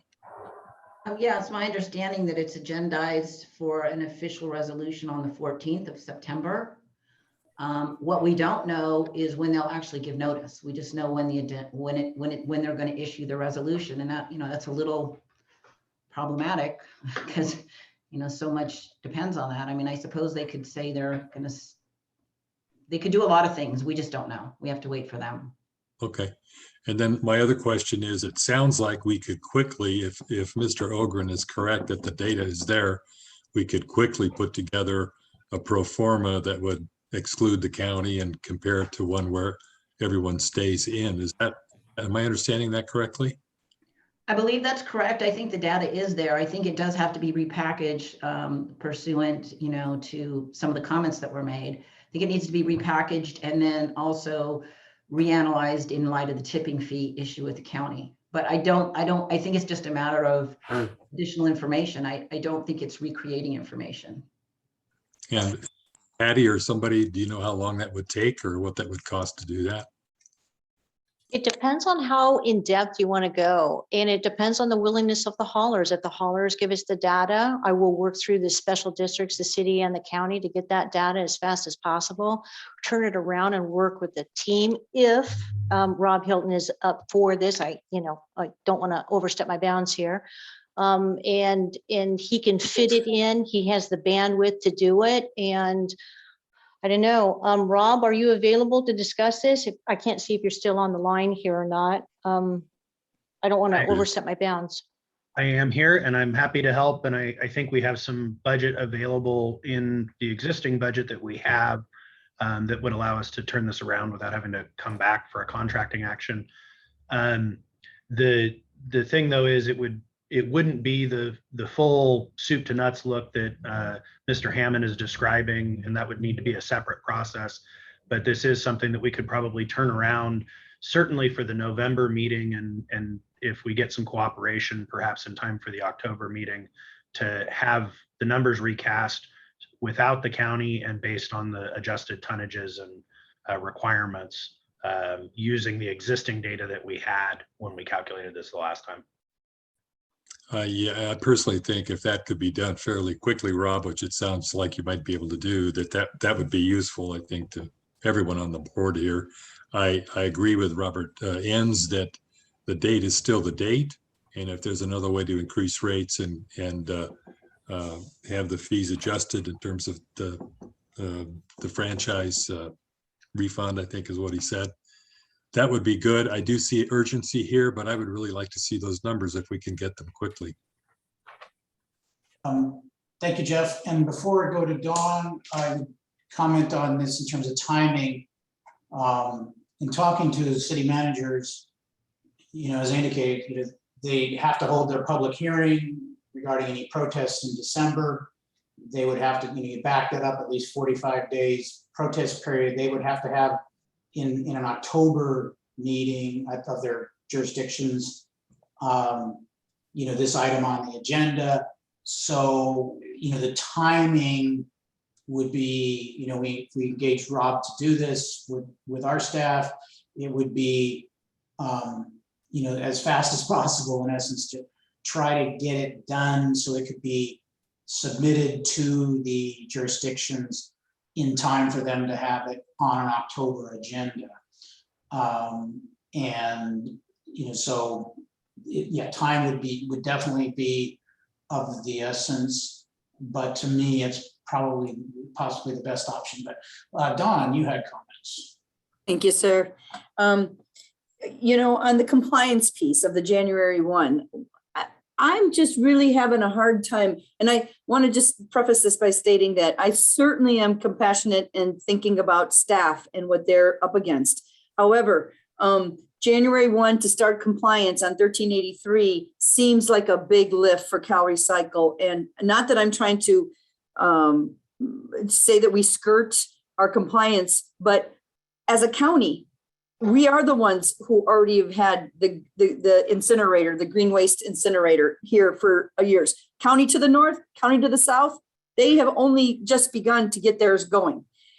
We've had our green buckets out there. I mean, I'm not trying to skirt the requirement. What I'm just stating is that I really feel that being able to take the time to really do this right for everybody, that there is evidence that our county has been forthright in meeting this kind of mandate before it was even mandated, or before it's going into compliance. And I think that provides some sense of, get it right, make sure you're getting all the opportunities to check those costs. But that I believe that, just on the legislation that we just talked about, I understand that the rural, the RCRC, the Rural Supervisors of California, have pulled back their support for it now. So whether it goes forth or not is yet to be determined. But there's a lot of other things going on in the state of 39.5 million people on this. And so I just put that out there that, I don't think everybody's going to turn into a pumpkin January 1. I mean, I want you to get everything in order, but I just want to, say that as a county, we've kind of been ahead of this in many ways. Thank you for letting me spout. Okay, thank you, Dawn. I mean, relying on the state to be reasonable in the regulatory process might be an iffy proposition. Jan, you had comment, and then I want to go back to something Linda had mentioned. Well, yeah, my comment is that I think there's some very practical decisions that we need to make. One is, when will the fee increase take place? We've told people October 1. We've stated, everybody's saying that's not going to work because it's too soon. Chair Bourbeau stated that the cities would need to put it on their October agenda in order to have the 218 and go forward in December. So we need to have a date certain. If do we want to postpone the October deadline? If we do, what is the date we're postponing it to? And the second thing is that I think it makes perfect sense to have take up Rob Hilton's offer to help us repackage the data, and doing so with good communication with the cities about what they actually need. I know from the city of San Luis Obispo, they've got a real clear sense, our finance department and our utilities department, about exactly what they need to do what Linda Summersmith was talking about, is make a defensible 218. Addressing John Hammond's wish for a comprehensive look at the organization, I agree with that, but I think the timing of that kind of thing would take place after the county has actually withdrawn, so that we know what we're dealing with. At this point, there's still too many uncertainties that have been introduced. And since we do have some supervisors in on this meeting, I'm just hoping that we can have a date certain for withdrawal, because that will help stabilize everything. So it, you know, after we have public comment, possibly we could entertain a motion on these two items rather than necessarily, which are components of the agenda item that's in front of us, item 13. Thank you, Jen. Yeah, does that make sense? Do you see what I'm talking? I want to get down to the nitty gritty on this and take some action. Right, I understand it. Robert, you have comments, and then I was going to make some comments along the lines of Jan's talking about it. Just briefly, Charles, I was told that Jeff Claren from Waste Connections might be online here with us. He's one of our major haulers in this, and if he's available, I'd like to hear from him on, you know, what his thinking is and how they can go about this. All right, let me, we'll consider that as public comment, but, Okay. you know, if needed, we'll let him talk a little longer. Let me go to John. I don't see anybody else. Then I want to make a few comments because there's an important issue that needs to be raised here. So John Hammond. All right, thank you, Charles. Again, let me reiterate it. And our position is that we should definitely be hiring a consultant. If it's Rob Hilton, that's fine, to basically reevaluate what we need to do. And then beyond that, take that information and hire a professional, qualified individual that can do a complete rate study. And that would be set up to be approved and no later than April 1st of next year, which is about the time when the county is supposed to make their departure. So, I mean, we have to figure out what we got to do and how much it's going to cost, and then plan a rate study to get that interjected into a 218 process. I think that is the procedure here to get done. We're definitely not going to make January 1. I don't see that happening. But if we have a plan and the state sees us going through on this plan, I think that's sufficient. As Don mentioned, we are already doing a lot on this already. I mean, we're way ahead than most people. So I think that would be the most logical way to move forward on item 13 here, to get IWMA back on the tracks and get a plan for the future. Again, excluding the county input at that point. So that's, again, my recommendation. All right, thank you, John. I'm going to make a comment because I need to raise an issue that might complicate the situation, unfortunately, and that is Linda, you know, as part of, at the same time that we adopted our rate resolution with the increasing the IWMA fee from 2% to 3.25%, we also adopted an MOA or an update to a previously existing MOA that would increase the tipping fee from $3 to $4 a ton. And that was anticipated to generate, I think, $280,000 in additional revenue. And that is in question, partly because at that meeting, the county, you know, a majority of the county representatives voted against that MOA change. And so one of the things that would need to be addressed, I think, that needs to be addressed in some way, shape, or form, possibly in the study by Mr. Hilton, if we go that direction, would be, do we continue to pursue that $3 to $4, or that increase from $3 to $4 per ton tipping fee at the landfills, or do we replace that revenue with essentially a larger percentage increase, and that would need to be part of any revised rate calculation? Can you comment on that, Linda, before we go to public comments? Again, it's, I mean, I can't comment on it. I think we need to put it into the equation. I guess I'm kind of stuck on one thing. Maybe, you know, maybe John knows something that we don't know, but I wasn't aware that there was an April 1st departure date that had been given or suggested by anyone from the county. I was, you know, based on our conversations with county council, it was as soon as possible after September 14th. I thought I heard, Linda, that it was April of next year when they were going to leave. That, if I'm mistaken. Okay. That's just, we just don't have that level of information. So, I mean, obviously, that could impact a lot of things.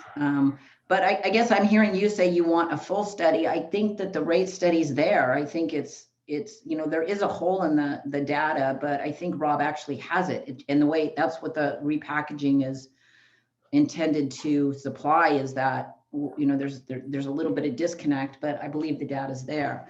So I'm hearing you say you want a complete new rate study. Okay, Linda, let me clarify.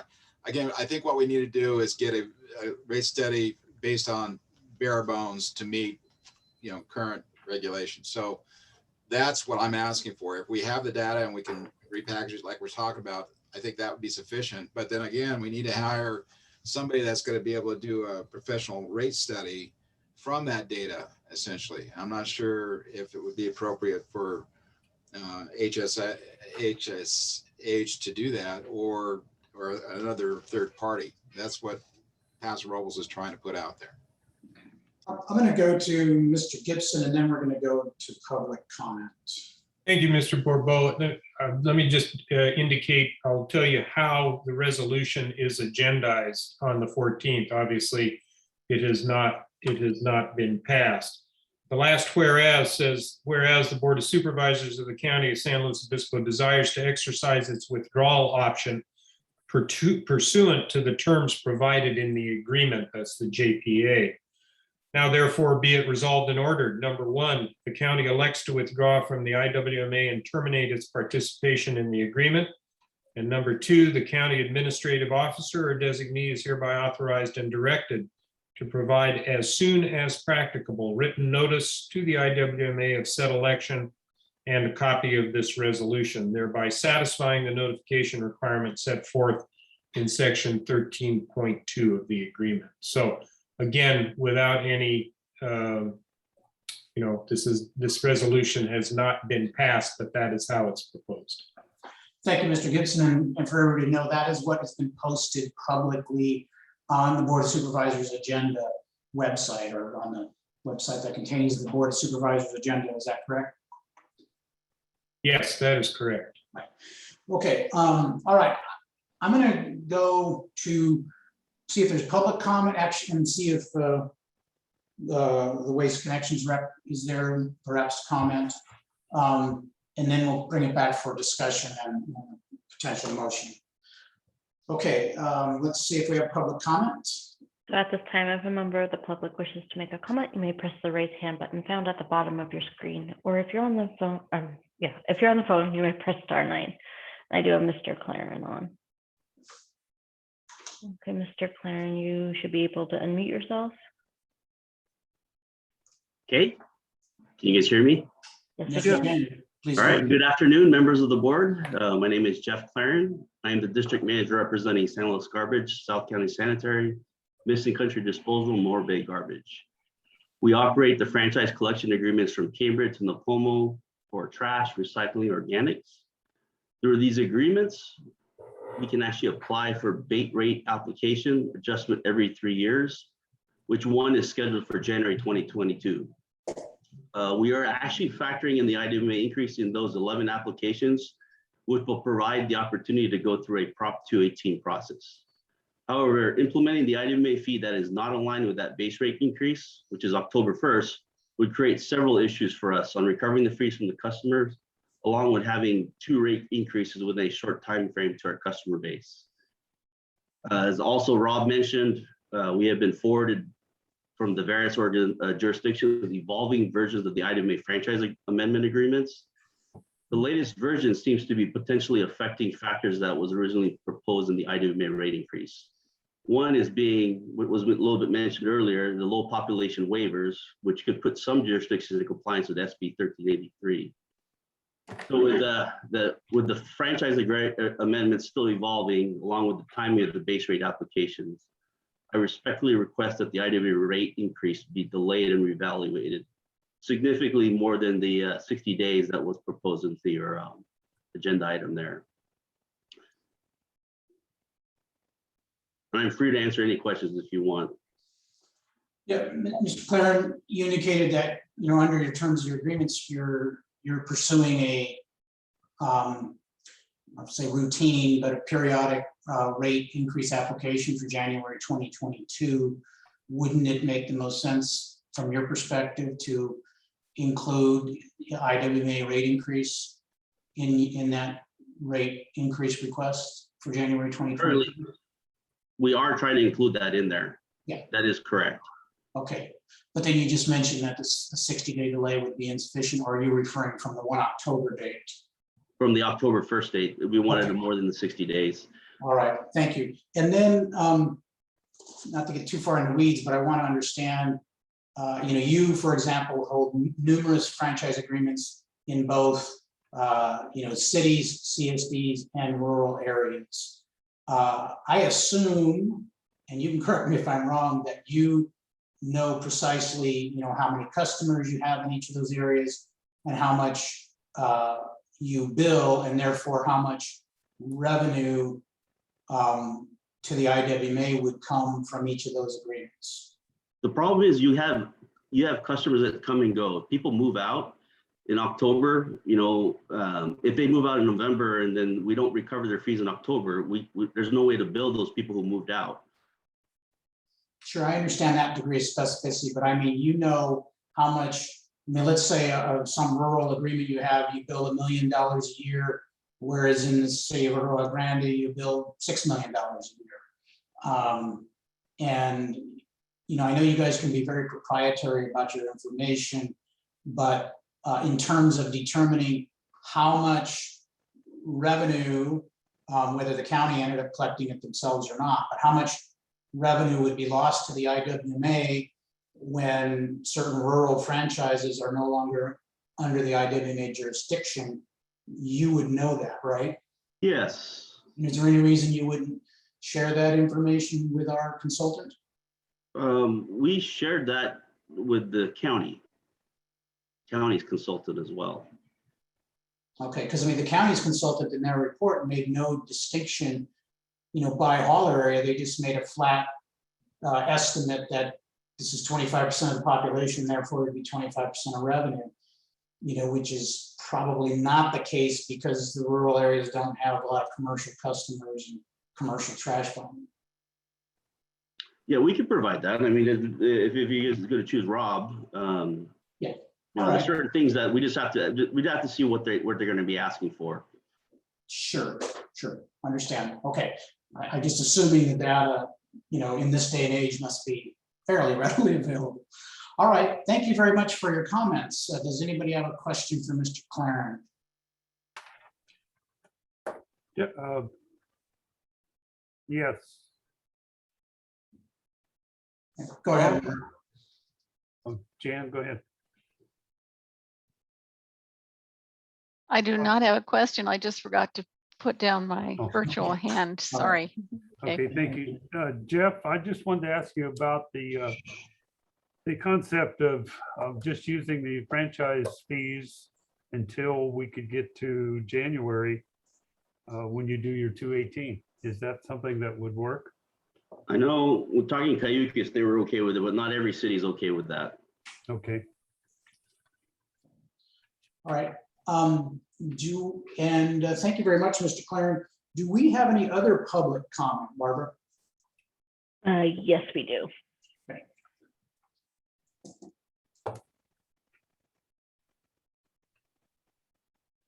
Okay, Janine, you should be able to unmute yourself. Thank you, Barbara. Thank you, President Bourbeau. I have two comments on the budget item or staff that Patty mentioned about they're going to be overstressed to meet all the requirements for reporting. We've got our consultant firm earning $340,000 over a 3-year period. How can we get them to help our staff meet these numbers instead of hiring somebody else to fulfill those requirements? The other item is on SB 1383. I have a neighbor that brings over his green waste from the next door mobile home park, Creekside. Probably has, I was trying to get a number out of him. I would bet there's about 300 mobile home homes in that park, there is no green waste pickup in mobile home parks. And I'm curious and concerned that all of this waste is going to our landfill. And when can these mobile home parks be given green waste containers? You know, there could be one per area so that each individual doesn't have to have a green waste bin. They don't have that space. Thank you. Thank you, Janine. Okay, is there any further public comment, Barbara? I do have one more, yes. Okay. Okay, and this is a caller. Oops.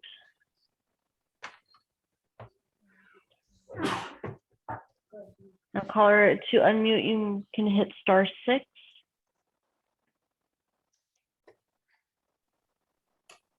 And you should, looks like you might be unmuted.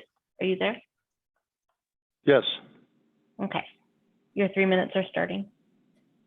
Hi, thank you. Ron Crawl with Mid-State Solid Waste, President Bourbeau and honorable board members. I think I'd like to talk a little bit about some of the discussion today regarding the fee and, of course, the 218 process and the need for the delay, which is allowed in the resolution passed in June, number 6, the effective date being potentially reasonably and necessarily accommodate member agencies delayed by the director, I believe the acting director.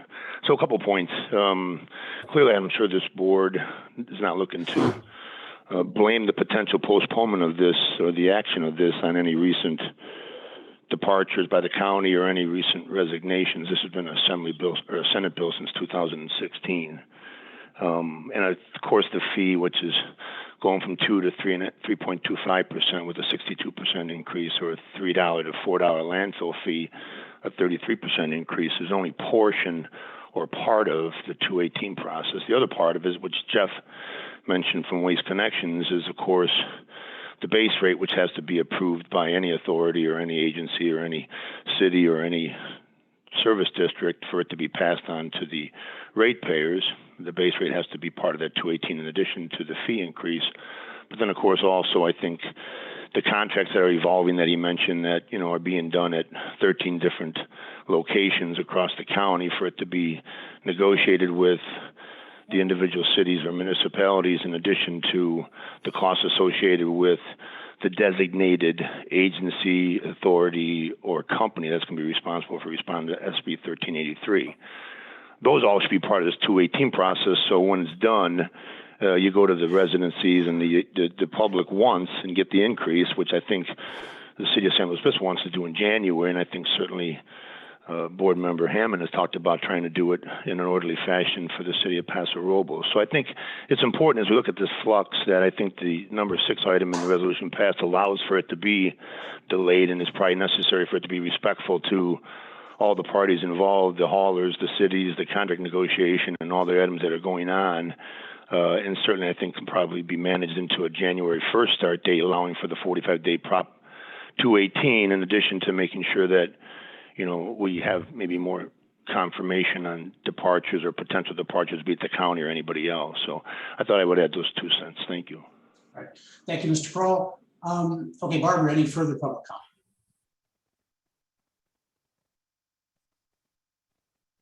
No, there's no more public comment. Bring it back for board discussion and potential motion. I would comment that the draft letter that Linda referred to is, I think, sort of or possibly overcome by more recent events. For me, given all the circumstances, it makes the most sense to engage Mr. Hilton and our staff to revise the numbers regarding that justify the rate increase, and to do so as quickly as possible so that we could give that to the jurisdictions so they will initiate 218 process on a timely basis, so it could be done in conjunction with any other rate increases they're considering, and hopefully be effective for January 1st. As part of that, though, I think it's important that they give us some options. And one of those options would include not having the $3 to $4 increase, because right now that's sort of dead in the water. And we built our assumptions around receiving that additional revenue as well.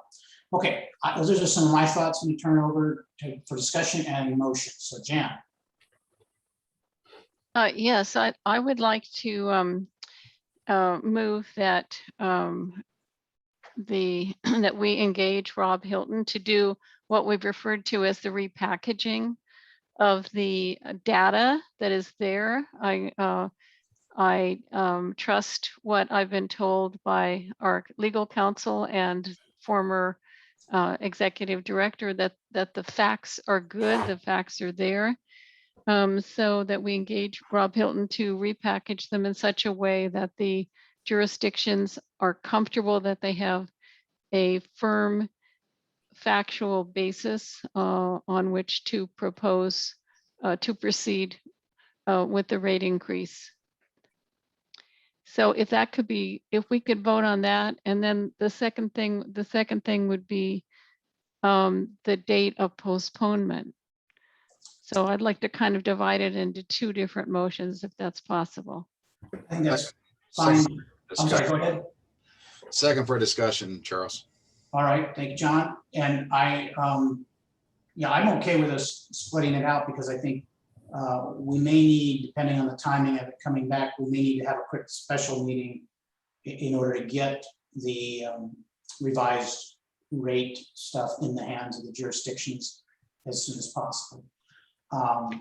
And so, Right, as soon as possible.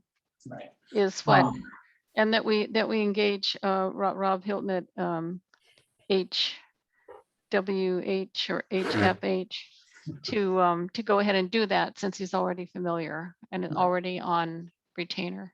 He's already engaged. We're just providing the specific guidance and something to be done. Okay, John, did you have discussion? Yes, I do. So Jan, would you entertain that Rob would also identify potential cost-saving measures to the board? In other words, in his review of repackaging, what we have to do, that there might be something he sees, and that therefore we can take that into effect. In this first motion, I hope that would be included. Oh, can you tell me again specifically? I'm sorry, my daughter is calling me on the phone, and I turned off the ringer so that I don't have to answer her right now. So Okay. can you just repeat that again, John, please? Right. Again, in his review, in Rob's review of the IWMA, that he would also propose and suggest through an audit report, basically cost savings measures. In other words, things that we don't have to do to still meet the current regulations. I think that would be acceptable as like part 2 of what he's doing, because there's a time element here. We need to get that repackaging as soon as possible. It's really urgent for the jurisdictions. Right. I agree, but based on that, and a rate study could be performed on a set of values that we have to do. You follow? That's where I'm going.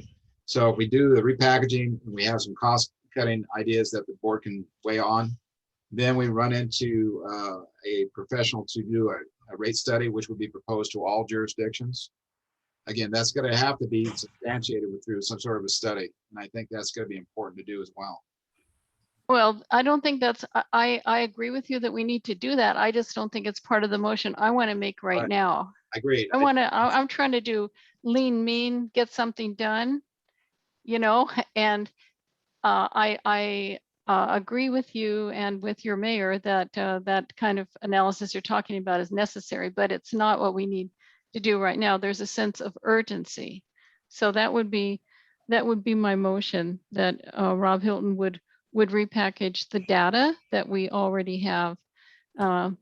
And I hope staff can help me with some wording that makes more sense than that. And identify, just verify that we have the data to justify the rate increase that we're asking for. John, given what Jan said, I don't know if you want to withdraw your second for the time being, but I'm gonna go to Jeff Heller and then Keith Stewart. Yeah, I'll withdraw at this point. Thank you. Okay, Jeff.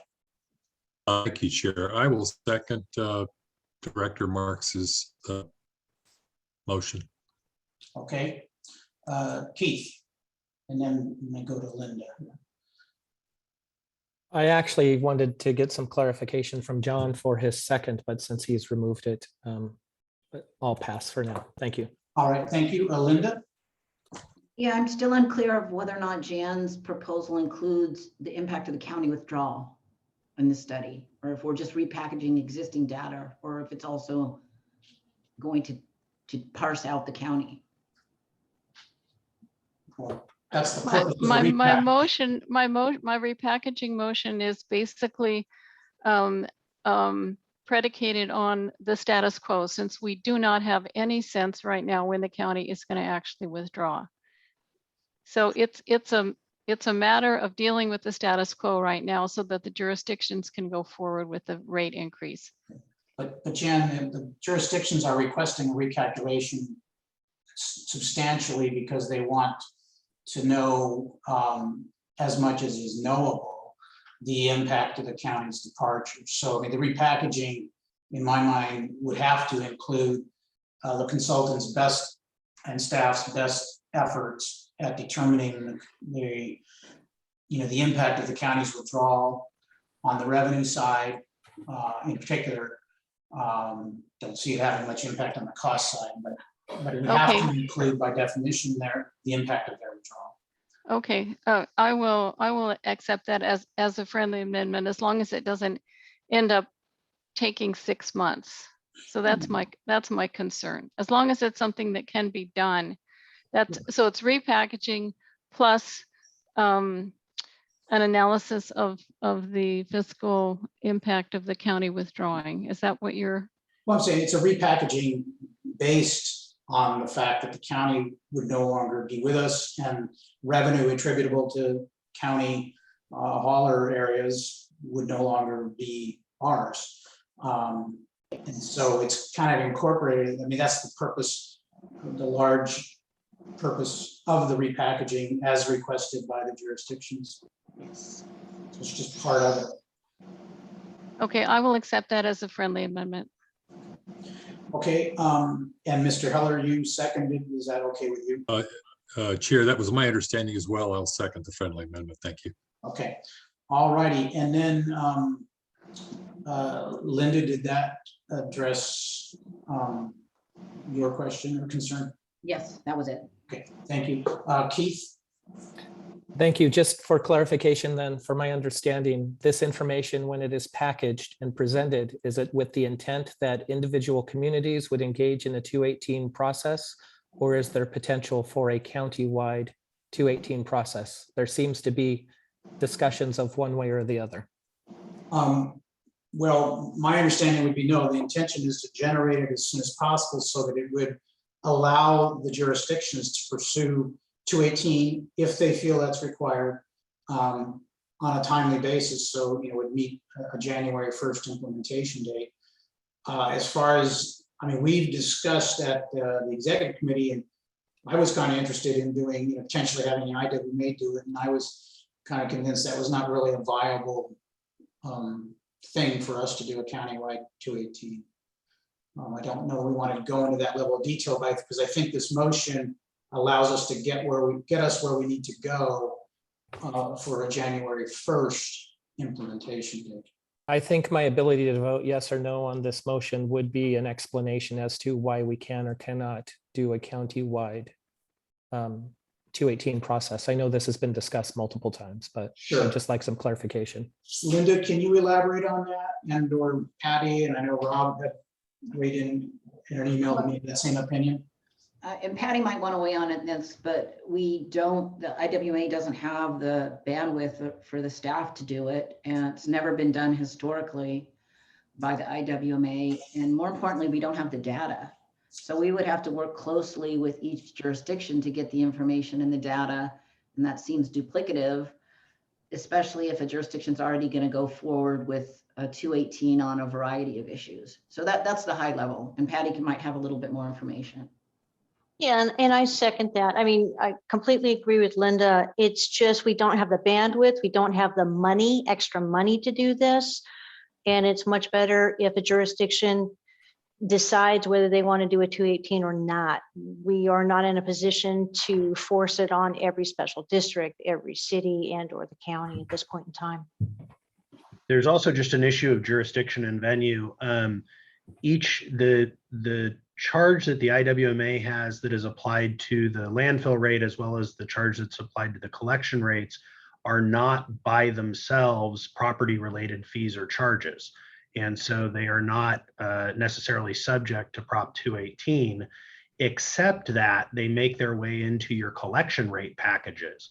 Those collection rates are regulated by each of your individual jurisdictions, and that's where you have the property related fee issue. Many of your jurisdictions have determined that your collection rates constitute property related fees, and because the IWMA fee is a portion of that overall collection rate, the entity that is regulating that rate, namely the city councils and board of directors and board of supervisors, have to be the ones to issue the Prop 218 notices around those rates that they regulate. And so it's really just a matter of jurisdiction.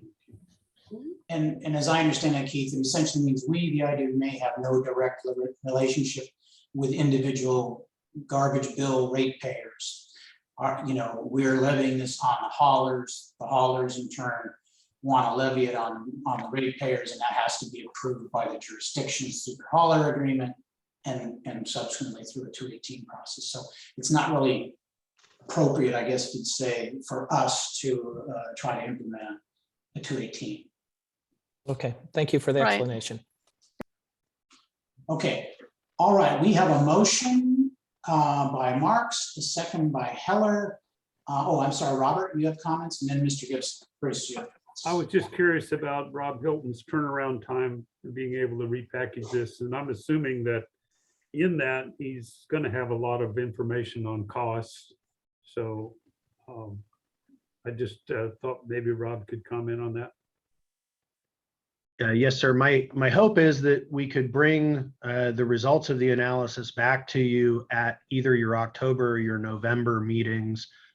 From my capacity and my staff's capacity to do that, the timing is great. I think we can definitely turn around very quickly. The issue, as always, is how quickly we can get data from the other data providers, and I'm pleased to hear that the haulers are open to sharing information. That'll certainly expedite things. Okay, thank you, Rob. That's encouraging. With that, I would say that we, if we don't have it back, certainly by the October meeting, we would probably need to have a special meeting to entertain it whenever it was available. Okay, I think Mr. Gibson or Bruce, you were next. Yeah, thank you.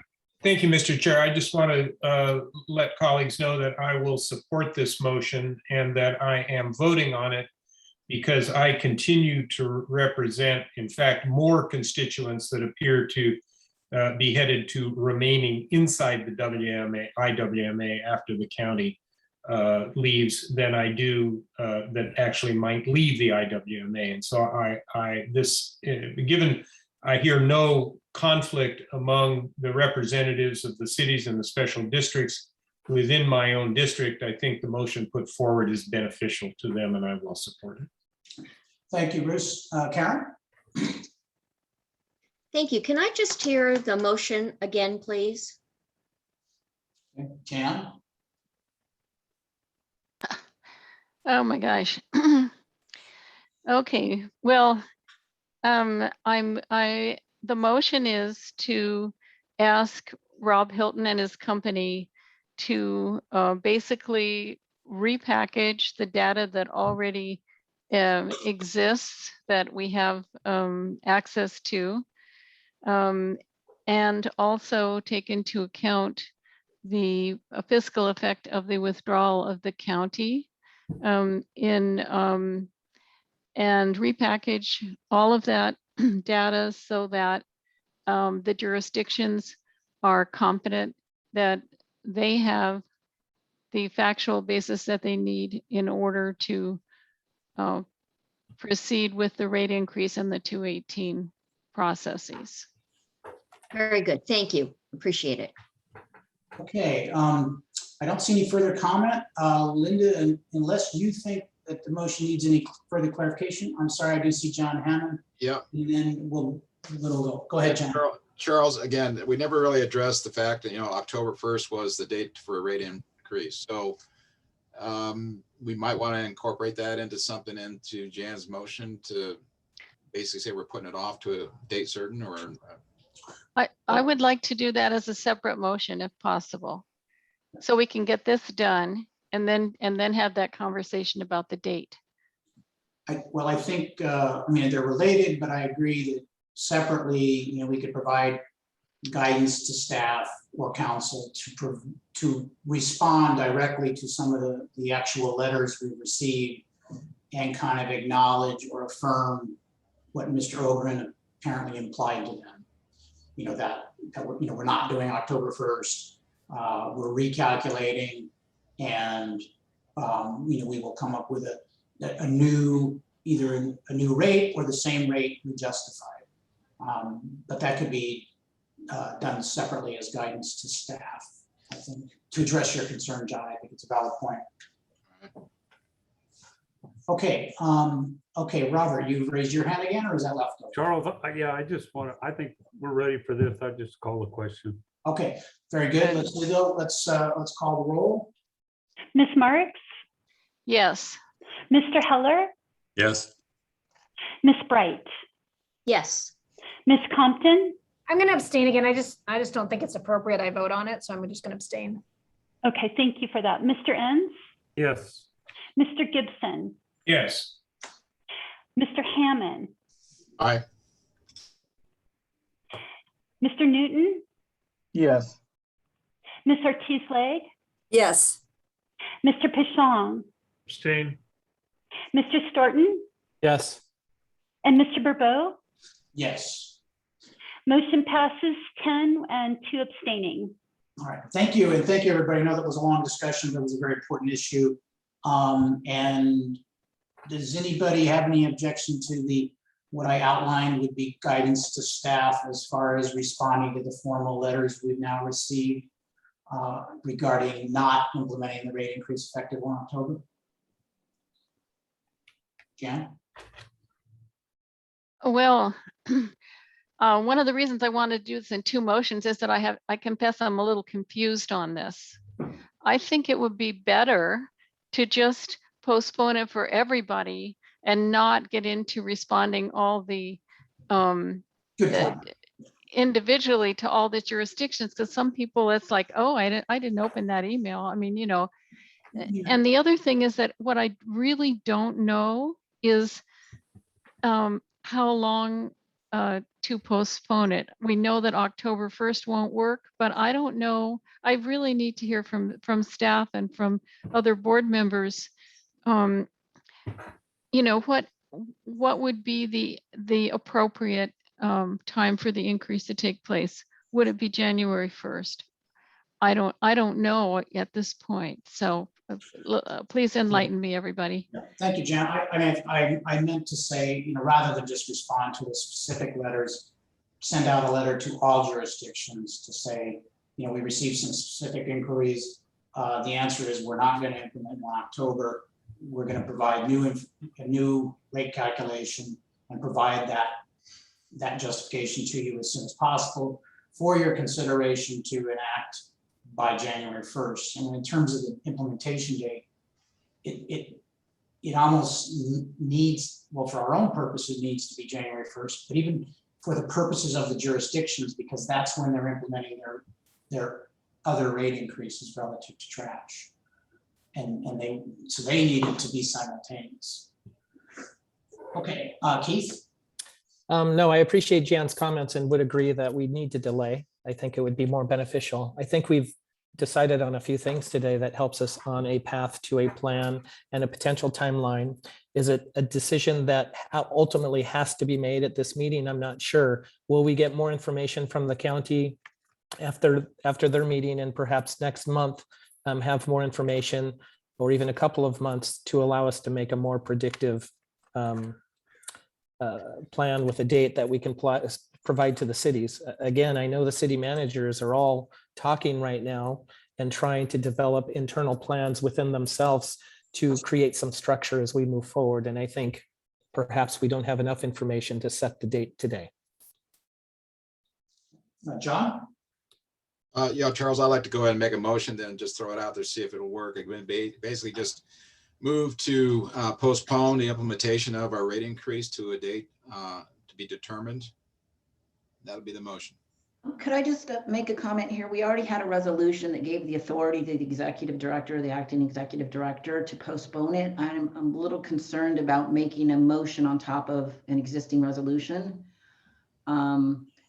So I want to be a little bit careful with that.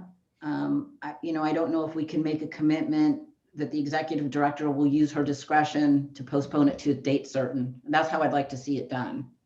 Yeah, if that's the case, Linda, yeah, we want to essentially give direction to staff that we will not want the increase implemented until dates determined by the board. Okay, well, that would be an amendment to the resolution that was done in June. Okay, then we can make that amendment then. That would be my motion. Linda, can't we just provide guidance without amending the resolution? Yes, that was my recommendation, is, Yeah. to provide guidance that to the executive director to use their discretion. Like I said, amending that resolution, I think, has problems. Well, right, I understand, but I just think for clarity's sake, we owe some sort of response to those jurisdictions that have specifically written a letter, and by extension to all jurisdictions, so we have everybody on the same page. Well, could it be a resolution to the executive director to use her discretion to extend it to January 1st? Well, I guess my question is, do we really need resolution, or are we just giving guidance to the executive You're director? giving guidance. If you want assurances, right? I think that's what John wanted, was assurance. And I guess you could change her executive director mind tomorrow. So. I don't know. I mean, I'm going to defer back to Jan and John. Jan, I think you had your hand up first, and then we'll go back to John. No, I could go with a January 1st date. I think it's really important to create certainty under these circumstances, so that because a date uncertain is going to make everyone have heart attacks. So we really need to, metaphorically speaking, I think we really need to create certainty so the jurisdictions and the members know what they're up against, including the county at this point, because we until they actually leave the fold, they're viable members and valued and important members of this organization. So I would like to direct staff to make it January 1st myself. Okay, John, your comments, and then maybe we'll take that as a motion. Yeah, I would second that motion for Jan. Again, January 1st is more logical too. That's when SB 1383 starts to end. So certainly, I'm a little concerned about Rob and his timing, to review and what that's going to take, and then again to know what kind of numbers we're going to have to perform the duties, right? So at this point, let's plan January 1 for the implementation of any kind of rate increase that will occur. Okay, so Linda, do you have a problem with that in the form of a motion to provide? No, that's fine. So we're providing staff guidance to make the effective date January 1st. Okay, all right. Do we need a roll call to do that, or can we just get concurrence? It's a motion and it's been seconded, so I'd say a roll call would be appropriate. Could we go to public comment first, please? Yes. Oh, sure. Sure. Let's go to Barbara, see if there's public comment. At this time, if a member of the public wishes to make a comment, you may hit the raise hand button found at the bottom of your screen, or if you're on the phone, you may press *9. I have no public comment. All right, thank you. Yeah, okay, then let's do a roll call. Okay, Okay, great. And just for clarification, do think I did hear you say we're not making an amendment to the resolution. It's just guidance to change the date. I just want to make sure I got that wording right. Is that correct? Correct. Okay, thank you so much. Ms. Marks Yes. and Mr. Hammond, Aye. Ms. Bright, Yes. Ms. Compton, I abstain. Mr. Enns, Yes. Mr. Gibson, Yes. Mr. Heller, Yes. Mr. Newton, Yes. Ms. Ortiz-Lake, Yes. Mr. Pashong, Abstain. Mr. Storton, Yes. and Mr. Bourbeau. Yes. Your motion passes 10-2 abstaining. All right, thank you. That takes care of item number 13. Let's move on to item number 14. Patty, I think you'll lead this off. Actually, this is was brought forward by yourself, Mr. Barbeau, but I'd be happy to begin it. Just a little refresher, if you go to page 74, it goes back into our history here, where during the June 9th IWMA board meeting, no surprise here, Executive Director Brooks resigned from his position. And then moving forward, we had the special executive committee meeting where Pavo was hired, and that was June 21st, or interviewed, I should say, for the position. And then during the board meeting, July 14th, it was voted by the board to hire Pavo in the position of the IWMA interim executive director, effective immediately. Then, unfortunately, during the August 11th, 2021 IWMA board meeting, legal counsel announced the resignation of Pavo. And we had emergency motion passed to agendize and discuss the IWMA leadership at that time. And again, I'm the acting executive director at this time. Now, what staff is interested in, and forgive me, Charles Barbeau, if I'm overstepping my bounds here, is we're looking for direction from the full board. Do you want to have me just as the acting director until further notice? Do you want to hire an interim director, or would you like for us staff to go out for a permanent executive director search? Looking for feedback and input, please. Thank you, Patty. Yeah, this is here because at the executive committee meeting, and the idea was brought back forward about potentially hiring an interim director. We didn't really kind of reach consensus on that, but thought it warranted coming back to the board and saying, okay, our last direction to staff was to pursue a permanent, the potential hire of a permanent replacement. Staff's not been able time-wise to, do an announcement and get an announcement for a permanent executive director replacement out there. So some discussion was had. I think Jan could weigh in on us more about the potential of hiring an interim person. But again, the discussion was based upon the full board's previous direction, was to pursue a permanent replacement. So any discussion about hiring an interim would need to kind of come back to the full board. So I'm going to see if Jan or Robert want to make comment on that before the rest of the board discusses. Yes, I'll comment, Charles. I did second the motion at the previous meeting to go for a permanent director. Under the circumstances and the delay that we've just passed, I would recommend now that we just try to work with Patty as our interim director until we can get our feet on the ground on the other side of January and then decide what we want to do. Also recommend that we put on our December agenda to make an evaluation for Patty and let her know how we feel she's doing, and possibly make some adjustments to her salary based on her performance. Thank you, Robert, because I'd forgotten that last piece of that. Jan, your comments? Yeah, that's a viable way to go. Another option would be to appoint another interim executive director, someone who has more experience with negotiations on the county level and the regional level. Given what we're facing with the uncertainties of the county withdrawing. So, you know, that would be, there are people who would be interested in helping us through the next period of time. So that my concern about piling too much on Patty with everything else that's going on is that it would cut into the operational integrity of the organization if she really were overworked.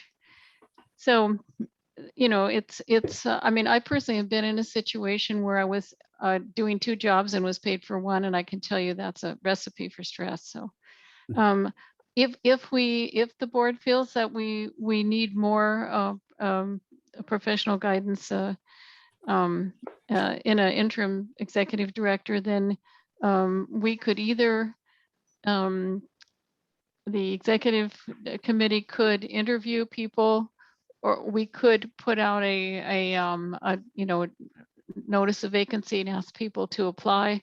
But the problem again is that we're under time, we're in a time crunch. So that's sort of, I'd like to have us discuss those 2 different options at this point. All right, let's go to the full board, see if we have comments or questions, but comments about the options of, you know, whether it would be wise to pursue an interim if available, or how we would identify an interim collectively, or et cetera. So I think I saw Jeff first, then Karen.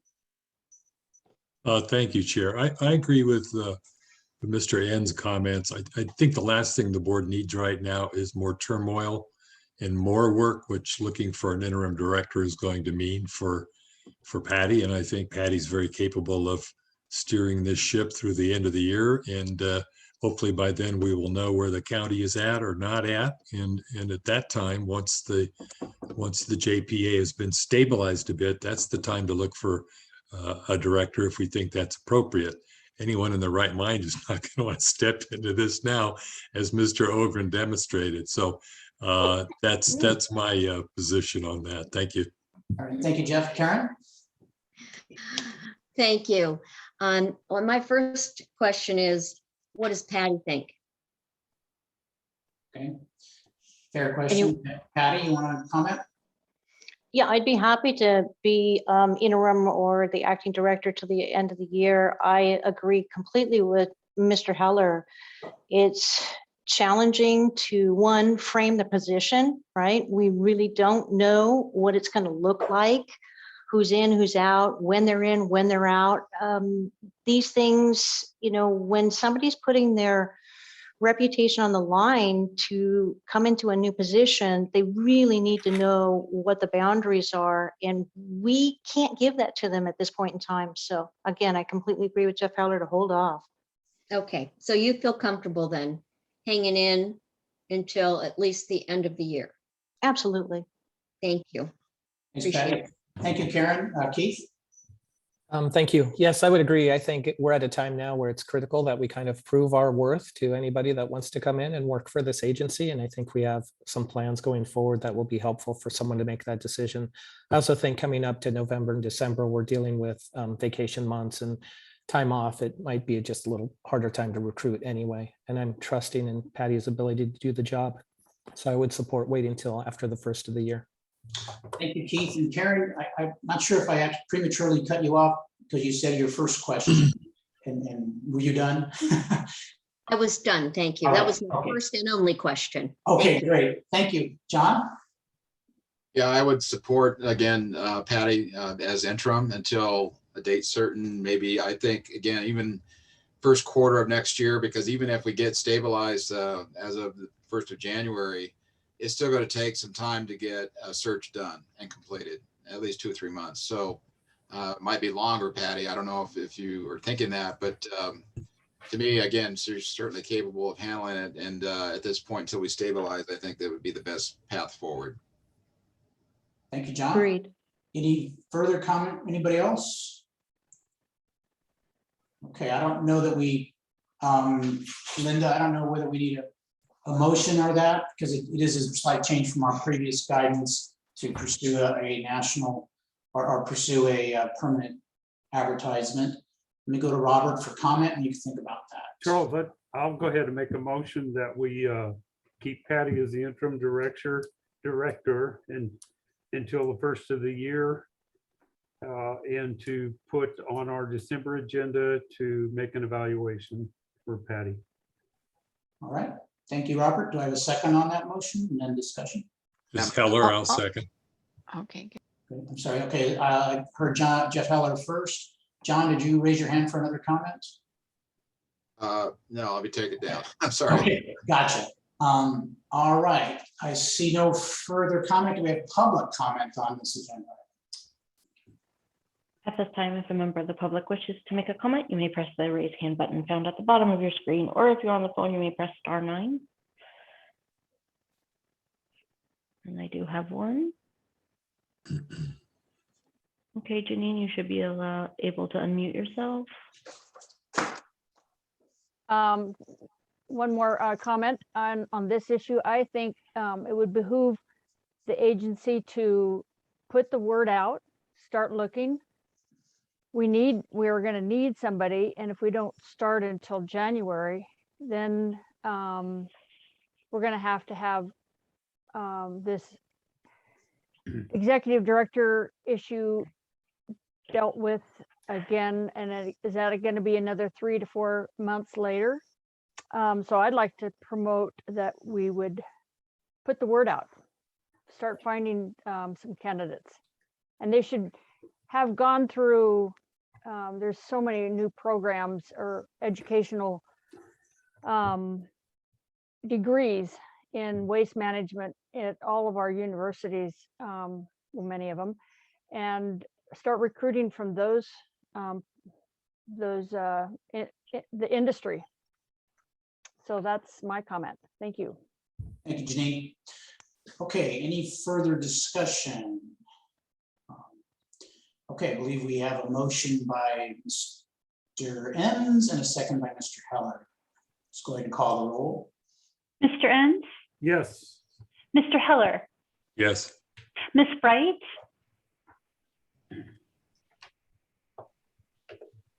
Yes. thank you, Ms. Bright, Ms. Compton, Abstain. Mr. Gibson, Yes. Mr. Hammond, Aye. Ms. Marks, Yes. Mr. Newton,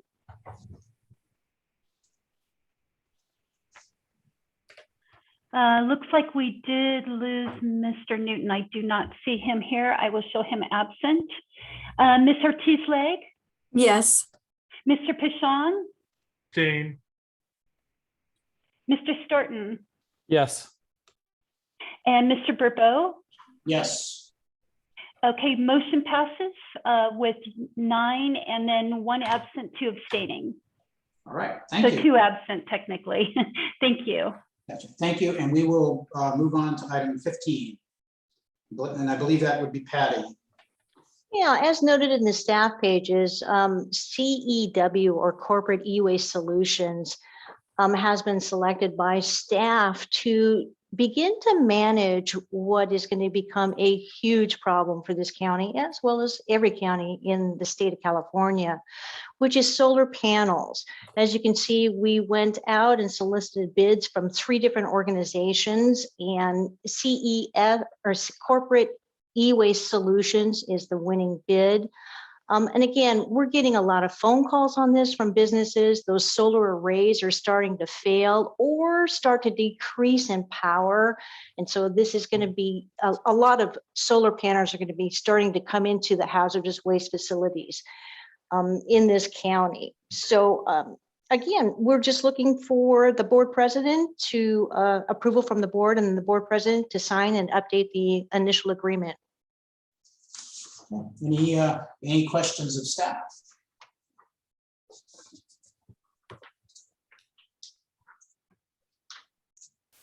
Okay, seeing none, is there any public comment on this issue? this time, if a member of the public wishes to make a comment, you may press the raise hand button found at the bottom of your screen, or if you're on the phone, you may press *9.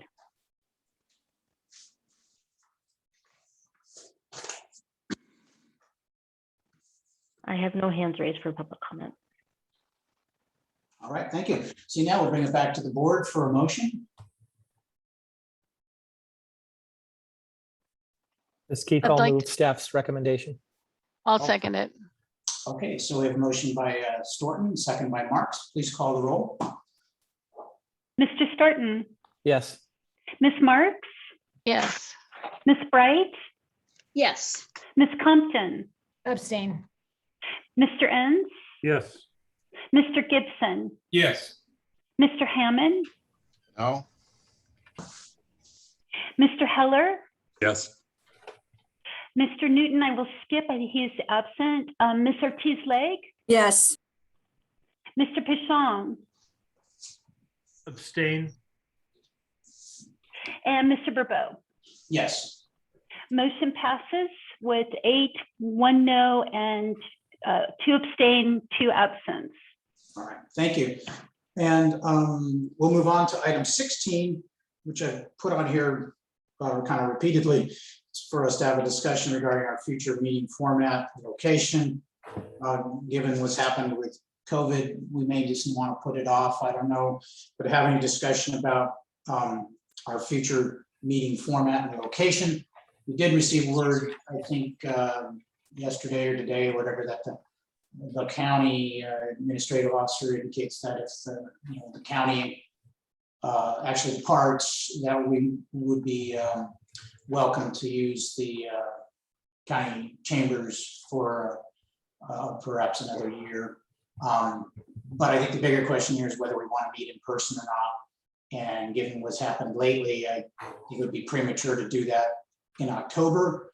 So I don't know, does anybody have any comments on that question, or should we just defer it again? I'm sorry, Mr. Bourbeau, and I don't mean to jump over anyone. It looks as though the latest email, and I might be wrong, Cheryl Price, please jump in if I'm wrong. The County Board of Supervisors will allow us to use the chambers till the end of this year, not for another year, if I heard you correctly. Perhaps I read that wrong. No, Patty, it was actually, they would allow us a full year while we look for a new home. Oh, excellent. That's great. And that being said, the second component of that is Cheryl has reached out and I think she's found a new home. And again, Cheryl, jump in if I'm incorrect here. It looks like the city of San Luis Obispo will be allowing us to use their chambers. Is that correct, Cheryl? That's correct. Okay, thank you. And thank you for that correction. All right, thank you. Jan? Yes, I was just going to say the same thing. I sent a text message to our city manager because I know they were going back and forth about whether the city could accommodate it, but the time that we meet in the afternoon on a Wednesday is open. It would just take some training in terms of using the use of our equipment, for IWMA staff to learn how to do that. Yeah, the chambers would be available once COVID decides that it's going to let us meet in person. So the city is open to supporting the IWMA in that regard. All right. Thank you, Jan. That's good news and good information. We thank the city for that flexibility. We will have to make a decision at some point whether we want to return to physical meetings, given that some folks do have to drive into Slow to do that. Okay, Karen, I'm going to go with you first, then Jeff. Thank you. Yes, well, thank you, Jan, and the city of San Luis Obispo. I appreciate your hospitality there. At this point in time, I'm going to throw my hat in the ring to not meet in public at this point in time. I live in a retirement community and I do serve many of my neighbors who are certainly very aged. I'm not aged, but my neighbors are. And then also I am very involved with the care of my grandchildren who are definitely not of the age where they can be vaccinated, although I am fully vaccinated. So I would not be interested in meeting in person at this point in time. So I would want to continue to meet virtually. So that is my preference at this point in time. Basically, and only because of the Delta variant that we've got happening at this point in time. So that is my comment on this subject. Thank you. Thank you, Karen. Jeff? Okay, yeah, just to, interesting you would say that, Karen. I frankly have enjoyed the virtual experience. It's convenient, and I don't know what all the jurisdictions are doing, but I know in Morro Bay, we're looking at a possible hybrid meeting once it's safe to get together, where we might be able to join virtually or physically in attendance. And I don't know what the Brown Act issues are with respect to that, or the practicality of that is, but I, for one, like the virtual approach, and maybe something for further discussion for this board. Thank you. Thank you, Jeff. Linda, you had a comment?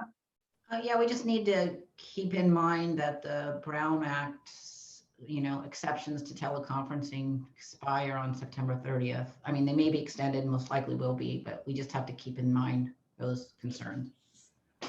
Excellent point. I think the key aspect there is that, we are able to do not in-person meetings, that are physically closed to the public due to the governor's executive order, currently set to expire. Probably won't, but there will be an end date on that, at which time we may not have a choice but to have some form of physical meeting, even if we are able to allow some board members to attend virtually. That would remain to be seen, but we're only able to do virtual because of the governor's executive order. All right, Keith. Just real quick, in Arroyo Grande, we have been able to form a hybrid model that we were able to use for a couple of meetings where our council did appear and citizens could call by phone or participate in Zoom. So there is a possibility for other agencies to contact the City of AG and learn what they're doing. But the possibility is out there if we do have to come meet again. But I would prefer to wait until we get more clarity on the COVID issue and still continue to meet in Zoom as long as we can. Thank you, Keith. Yeah, we had one hybrid meeting with most of us in person, and now we're going to go back to virtual. Unless there's further discussion, I think at this point, we'll stick with virtual as long as that's allowed. And when the governor's executive order, assuming it is extended in some way, when it expires, we'll need to address how we want to pursue, what our meeting format would be, what our options are, because at that point in time, they may allow hybrid meetings. We do it when that time comes, though, we'll have to consider there is some burden on staff to arrange hybrid, arrange taping, et cetera. So we'll have to consider that when the time comes. Linda, is your hand up or just left over? Yep, just left over. All right, thank you. Okay, so I don't know that we need a motion for that. We're just. No, you don't. Stick with virtual for now until something changes. Okay, all right, let's move on to item. Excuse me, President Burbo, can we take public comment, please? Good idea, Cheryl, thank you. Is there any public comment? At this time, if a member of the public wishes to make a comment, they may press the raise hand button found at the bottom of their screen, or if you're on the phone, you may press *9. I do have one for public comment.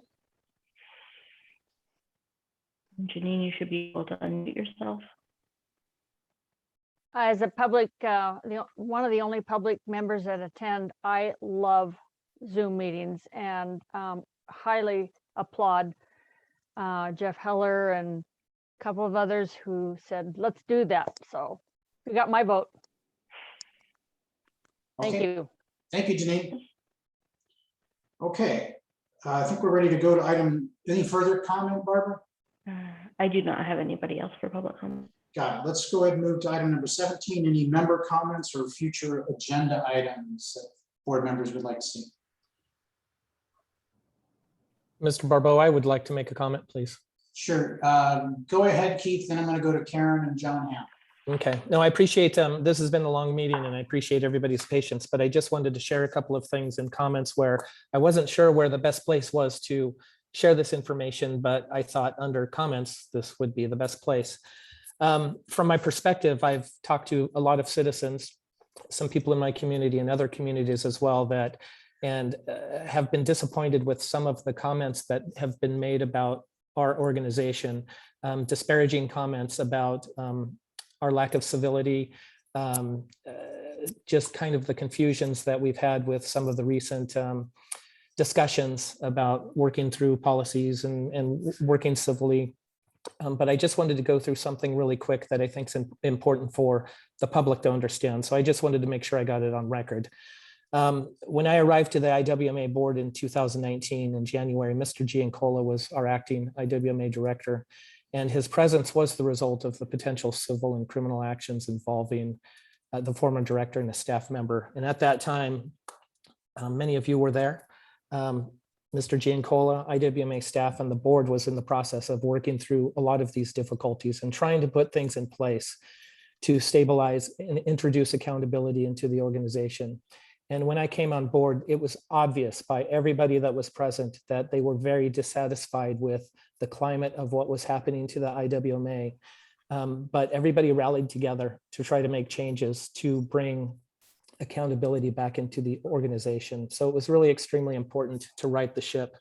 And together, all of us engaged in multiple processes to not only identify the wrongdoing, but just to make sure that we took measures to identify weaknesses and create policies and practices and procedures to further enhance transparency and confidence and accountability within the IWMA. I looked through our agendas over the last 2.5 years, and I just want to quickly identify some of the highlights of things that we have done as a group to really cement some solidarity behind the IWMA. We decided to meet monthly instead of every other month in order to recognize the urgency of our situation. We approved forensic audits and records and of our records and accounts. We reviewed, updated, and created multiple policies to increase security, accountability, and transparency. We approved an annual internal inventory and revenue audit process. We created a strategic plan to help provide organizational direction. We hired a permanent director in Mr. Stayer, who with staff did the bulk of the legwork and made many of these positive changes.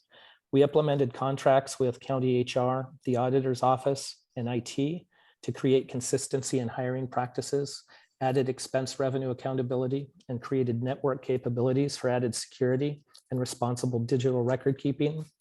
Staff developed and we approved an IWMA employee handbook to clarify employee expectations.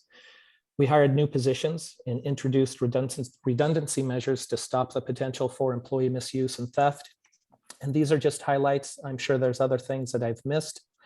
In addition to the defined and purposeful measures that we took as a board, along with our IWMA staff and our contractors, our staff continued to provide outreach, education, and tended to the day-to-day tasks of the operational expectations of their duties in a very professional and respectful way. They adjusted well to the serious and important functions that needed to be addressed to really right our ship. And the staff with us today is a dedicated force that will continue to help us meet our regional responsibilities and achieve our goals. I think we would all agree employee misconduct is unacceptable, and we as a legislative body and organization must be accountable to ensure it doesn't happen again. I know for the last 2.5 years, we've worked together and we've created the practices and procedures that I mentioned, and I think we're a stronger, better, and more accountable IWMA. Had this dysfunction of the IWMA partnership been a driving factor, the county could have easily pulled the plug 3 years ago, but instead, and I appreciate very much that they didn't, and they chose to engage in meaningful processes that I mentioned to have that countywide solidarity and necessary corrections to make things better. I feel like the IWMA in front of us today is not the IWMA of 2.5 years ago.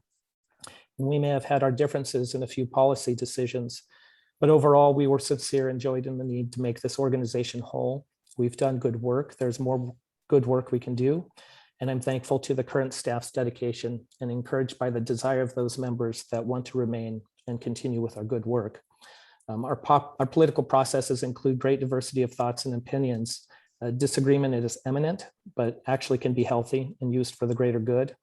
In my mind, it's not a game of wins or losses, rather an exercise of trying to be inclusive of the many differing opinions that we're all elected to represent.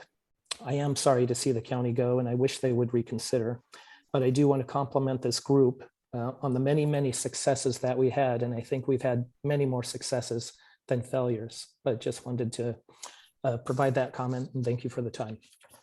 Thank you, Keith. Karen, and then John. Well, first of all, I'd like to thank Director Storton for that. That was really very eloquent and really very timely, and also actually really very true. So thank you for that. And I kind of hate to say what I'm going to say now, but I'm going to say it anyway. I'm just wondering if this board might want to consider the possibility of rebranding the IWMA. And this actually came out of the meetings that our city managers had, mainly because of the negative connotations that really has followed the IWMA. So I'm just throwing that out there to see what this board might think about that. If you think that might be something that you all want to discuss, we want to call it something different, I don't know.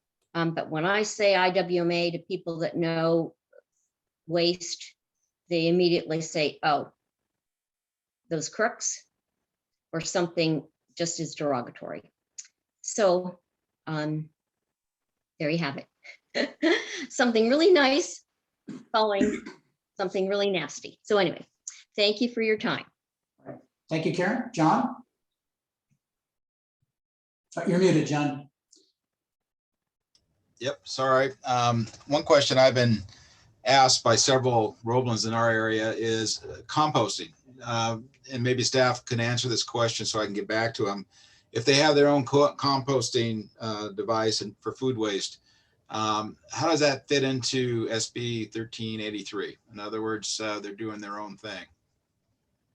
So I'd be happy to answer that, John. It depends. It depends on, is it a business, multifamily, or a resident, and where they're located in the county. I'd be happy to look at each one individually and help them work through the process. I think that would be good to get back out to us, because we're getting constituents asking about it. I think they want to do the right thing, but again, it would be mostly basically in this situation I'm thinking of within our city limits. But then Sounds again, great. for the county, I mean, that's going to be another option too. There's going to be a lot of ranchers out there, that sort of thing, that probably are already doing it, that qualify for meeting the regulations. So I think that's important information that we can get out just to get a head start on this. So if you can respond with some email maybe to the board, that would be good. Thank you, Patty. Okay. Okay, Bruce? Thank you, Mr. Chairman. Only rise here to endorse Mr. Storton's most eloquent comments, and I would associate myself with them. Well said, sir. Thank you, Bruce. Karen, did you re-raise your hand, or is that just left over?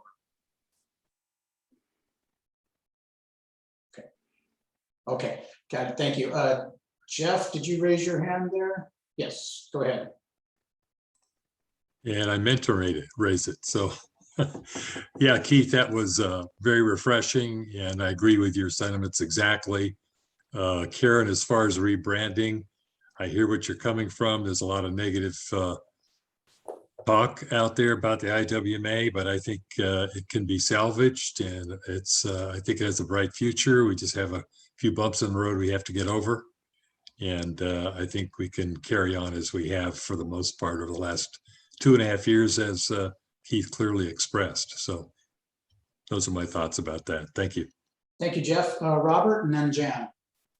Okay, I just wanted to comment on Keith's statements. I assume, Keith, that you have that in writing, and I would suggest that you submit it as a permanent record for this meeting.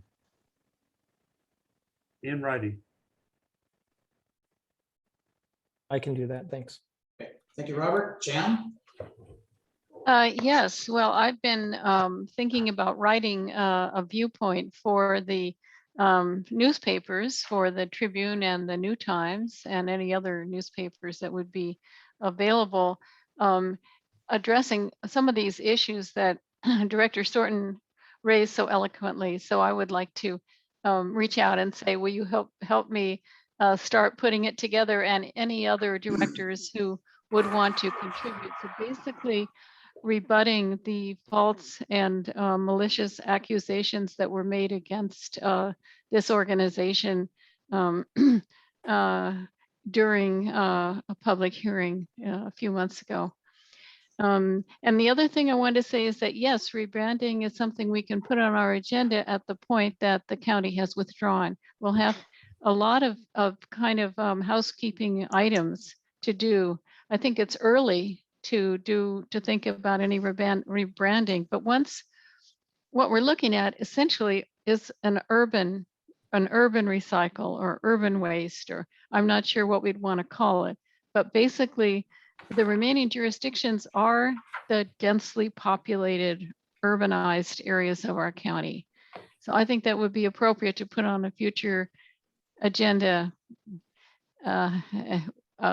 after the county has actually carried out its word that it wants to withdraw from this organization. Thank you, Jen. Lynn? I would like to respond to Ms. Marks and her comment about false and malicious allegations. And I would state that if you want to put something up, you're free to put something up. But I would ask that the forensic audit report from Carl Knudsen be put up so people can make their own decision whether they were false and malicious. And it's out there in the public, so there's no confidentiality issues. I think we should put that up. And I also think we should put up the forensic audit report that we did internally that I can't seem to get a copy of, that nobody will release to me. So I think fair balance should occur and those should be put up. Great, thank you, Lynn. Anybody else have any comments regarding member comments or future agenda items?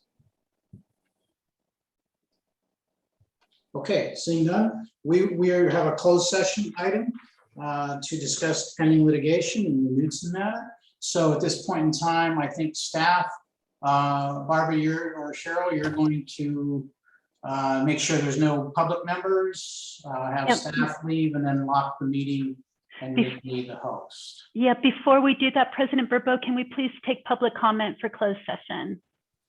Good point again. Yes, do we have any public comment regarding the closed session agenda item? If a member of the public wishes to make a comment, you may press the raise hand button found at the bottom of your screen. Or if you're on the phone, you may press *9. I have no public comment for closed session. All right, thank you. Okay, then go ahead and proceed to exit everybody, and then I'll see when you're gone, and then we'll enter closed session and turn it over to our council. Will do. Is Patty staying in closed session, or is she going out of closed session?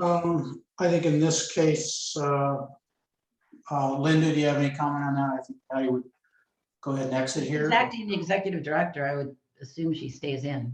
Okay, that's fine. Okay, all righty then. So let's see, Cheryl. Okay, I will hand over host to Patty then.